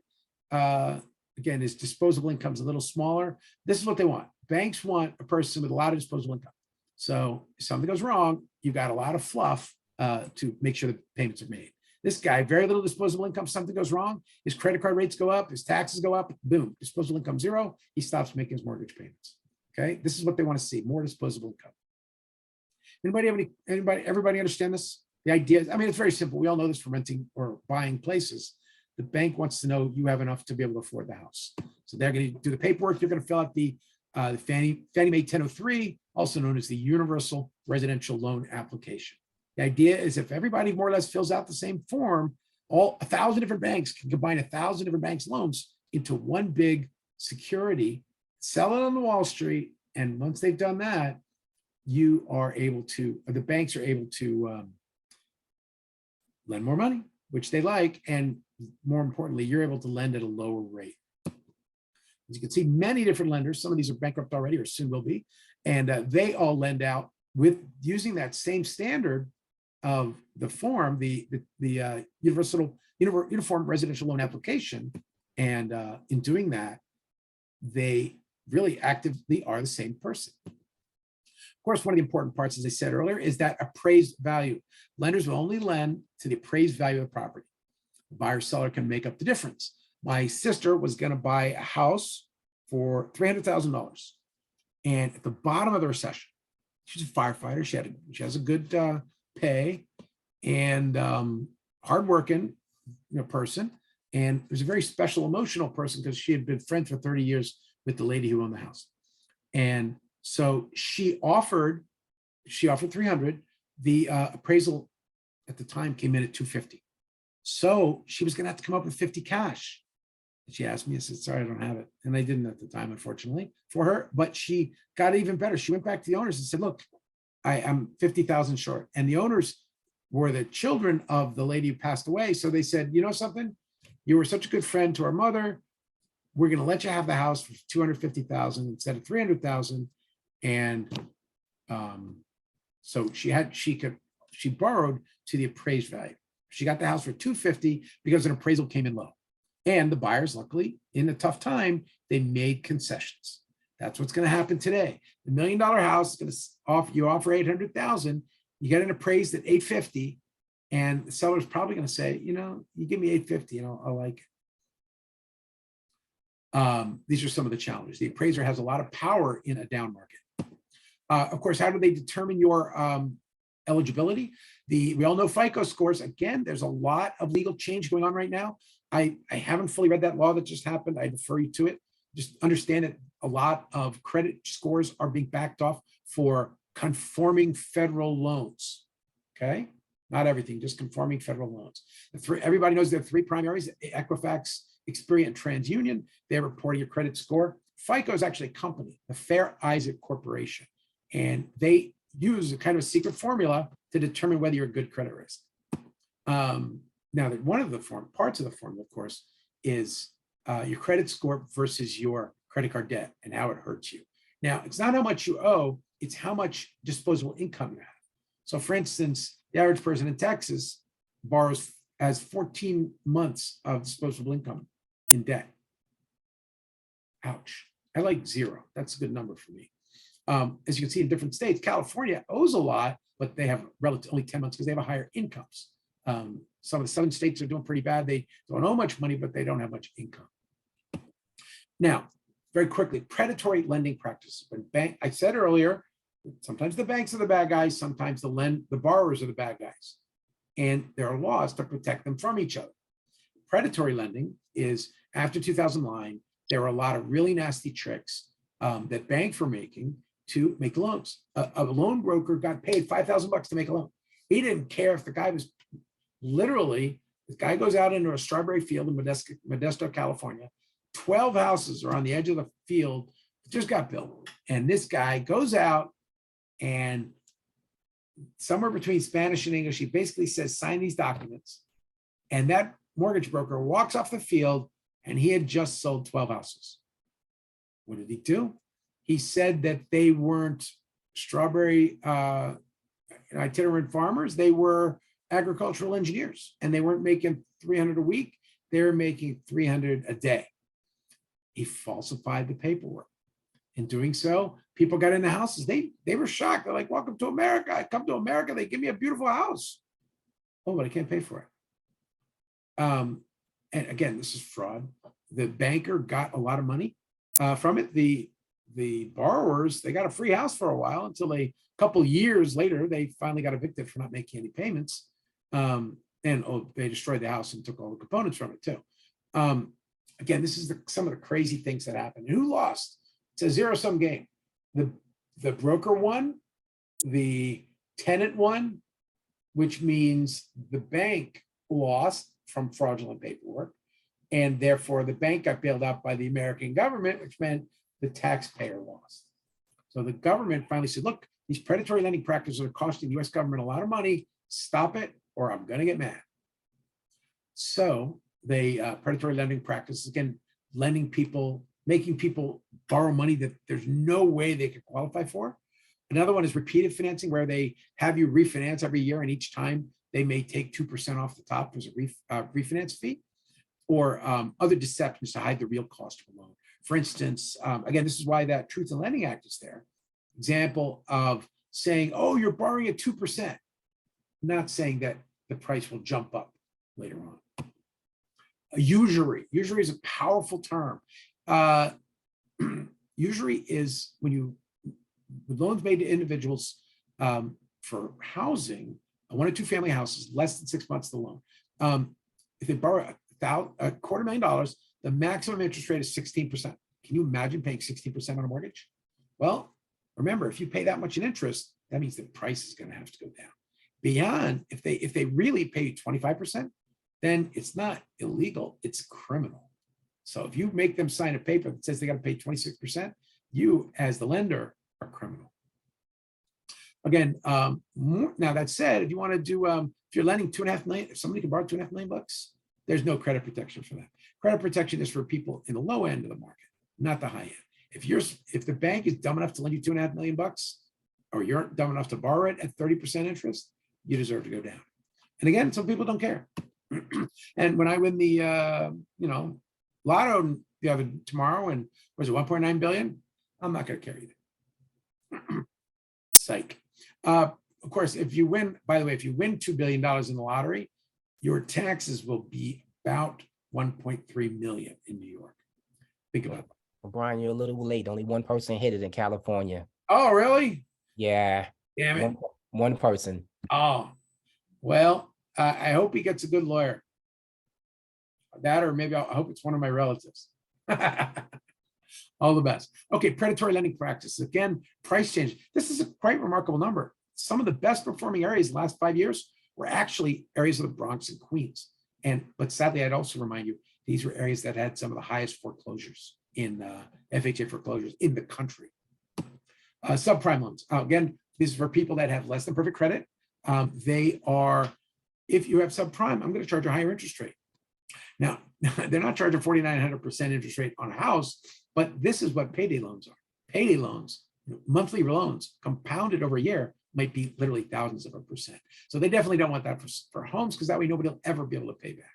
And the idea is, in the last market cycle, they believe if you got a whole bunch of people who had subprime loans, you put them all together, then it would be less risk. It's a Harvard idea called portfolio theory. I bored you to tears with it with my MBA class, but the idea is very simply, if you have 1,000 people doing something stupid, then eventually it'll be less risk than 1,000 individuals doing something stupid. Subprime was a big deal up until 2005. They were giving everybody loans, shouldn't have it. And boom, then they stopped everything by 2008. The anti-predatory lending law, I mentioned option arms earlier. These are the loans where you were borrowing 115% of the price of the house. We don't know why it went bad. And again, this is kind of targeted at the banks that don't exist anymore. You've heard of Lehman Brothers, but Washington Mutual, Wachovia, First Union, these banks were huge, and now they're gone. Again, subprime loan limits 2009 included maximum fees up front, 3%. No unqualified buyers. What's that? Subprime. You can't be flipping, turning the loans over and over and getting double fees. 3% plus 3% plus 3%. This is the kind of scams that people do. All the full disclosure, the TLAC disclosure to the borrower, you tell them what their interest rate is. They need to know right up front. You're not just signing a piece of paper. You're paying 12%. If you're dumb enough to sign it, you get what you deserve. Hey, on the other hand, 12% might sound like a bargain suit. They can only accelerate loans on default. One of the tricks was they would, as soon as you missed one payment, they would immediately demand the full payment. Or like a credit card company, as soon as you missed a payment, your credit card would jump, your interest rate would jump. Now, if your credit card jumps from 10 to 20%, hey, no big deal, you pay it off. If your house jumps from 2 to 10%, you're doomed. Again, with the subprime loan limits, no IO loans, that's interest only, and no balloon payments. And of course, classic example, the banks made a lot of money making these loans. It turns out poor people with bad credit can't afford to buy a home. Who knew? They lent a lot of money to people that had no jobs and bad credit, and they were surprised when those loans went down. Another important law, the Home Mortgage Disclosure Act. But way back in 1975, the idea again was they took all the loans, all they were together, and they made it public data. So that banks and insurance companies could figure out how to price things. The insurance companies, if you don't know, are one of the two industries that is exempt from United States antitrust laws. Does anybody know the other industry that is exempt from antitrust in the United States? Sherman Antitrust Act. The other industry exempt from antitrust is, believe it or not, Major League Baseball. Insurance and Major League Baseball. That's it. Okay. Dodd-Frank was an important law, two senators in 2010, after the major financial crisis, Reform and Consumer Protection Act. Their job was to create additional layers to help people be informed in loans.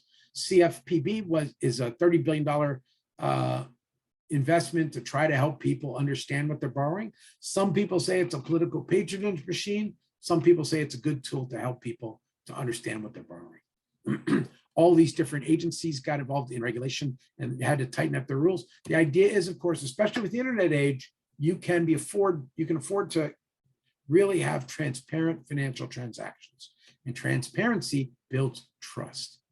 Now, we talked about foreclosure earlier and how hard it is to foreclosure in New York. In 2009, the New York mortgage foreclosure law, 90-day pre-foreclosure notice. They say, look, I'm giving you 90 days notice. You're in default, 15 days, you're in default. You're in pre-foreclosure now. So you got 90 days to get those, pay any fees and pay that old back mortgage payment.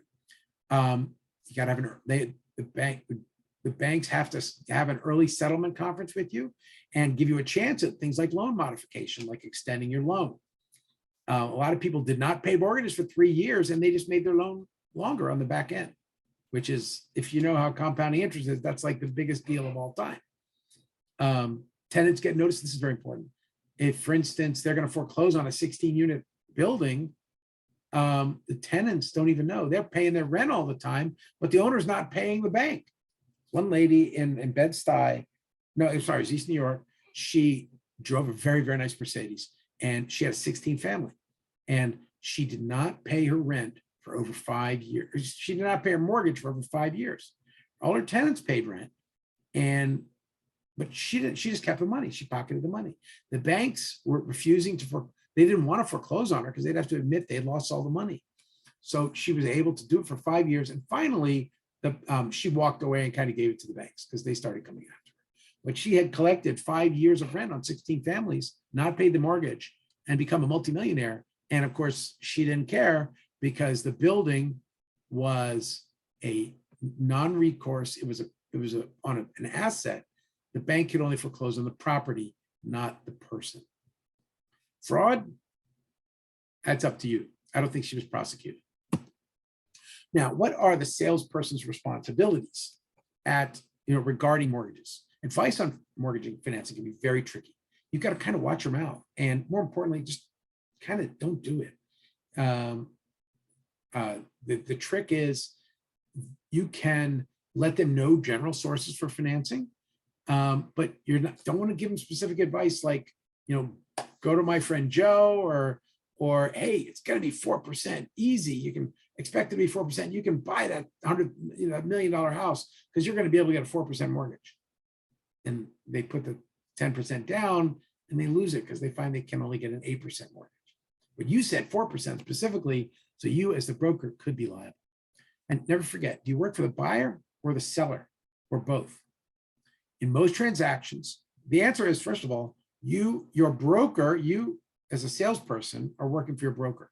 Your broker has listings. Those listings, I will usually only work with an exclusive right to sell. And so therefore, my contract is with the seller. Right now, I'm just about to enter into contracts with some buyers where I'm going to advise them on deals. To advise them, I want a contract from them. A lot of this is word of mouth and handshake, but handshakes don't always stand up. Of course, handshakes do stand up when you have a flamethrower in the back of your car, but that's another story. Just kidding. Finishing, never forget who you're working for and the standard of care you owe to that person. If you might be a buyer's broker, or you might be a seller's broker. Especially as a seller's broker, be really careful about perhaps explaining how these mortgages work, but not promising or not guiding too much in helping people to get it. Of course, little reminder, 2021, 22, the world has definitely changed a lot. It is only beginning. There's some debate. There was some debate about 40-year mortgages. That's gone now with mortgages to the moon. Affordability is way down. In fact, it is the lowest ever. Prices up. Well, rates aren't down anymore. Now rates are up, which means prices are going to go down. And more importantly, there are bigger economic events happening around the world that are going to massively affect real estate. You've probably heard of Evergrande in China. Well, a lot of that Chinese money is also here in New York. And more importantly, all money is global. A lot of waves of investors over the years have come and gone. In the 80s, the Saudis came. In the 90s, the Canadians came. In the thousands, the Russians came. In the 2010s, the Chinese came. All these different waves of people buying. We'll see how things go along. Important points at the bottom of the page, at back of the chapter, of course. Make sure you go through the important points. My voice is shot, so I'm not going to do it. If anybody feels like reading it out loud, do it to yourself. I'm just kidding. Go through the key terms, read the review, do that for every section. I know it's tough. This stuff will put you to sleep. Here's the secret, by the way. Two things. One, if you get the PDF version of this book, put your PDF on and let it read to you. Option two is what I do is I read it standing up while I listen to some of the YouTube videos for real estate. And guys, I've been doing this for a long time, but I have to constantly learn. I am constantly keeping up with this stuff. So you have to do that as well. And again, if it's boring to you now, get out, because there's a lot. Let me explain. When you deal with the real pros, and to the brokers out there, I think, Katja, I'm not sure if you're a broker. Hi, my Italian friend is here tonight. Let's see. One of the ladies said she's a broker. Olivia, you're a broker. You guys know that you can never know everything in this business. I always say know-it-alls are dangerous, but if you're not constantly learning, you're dead in this market.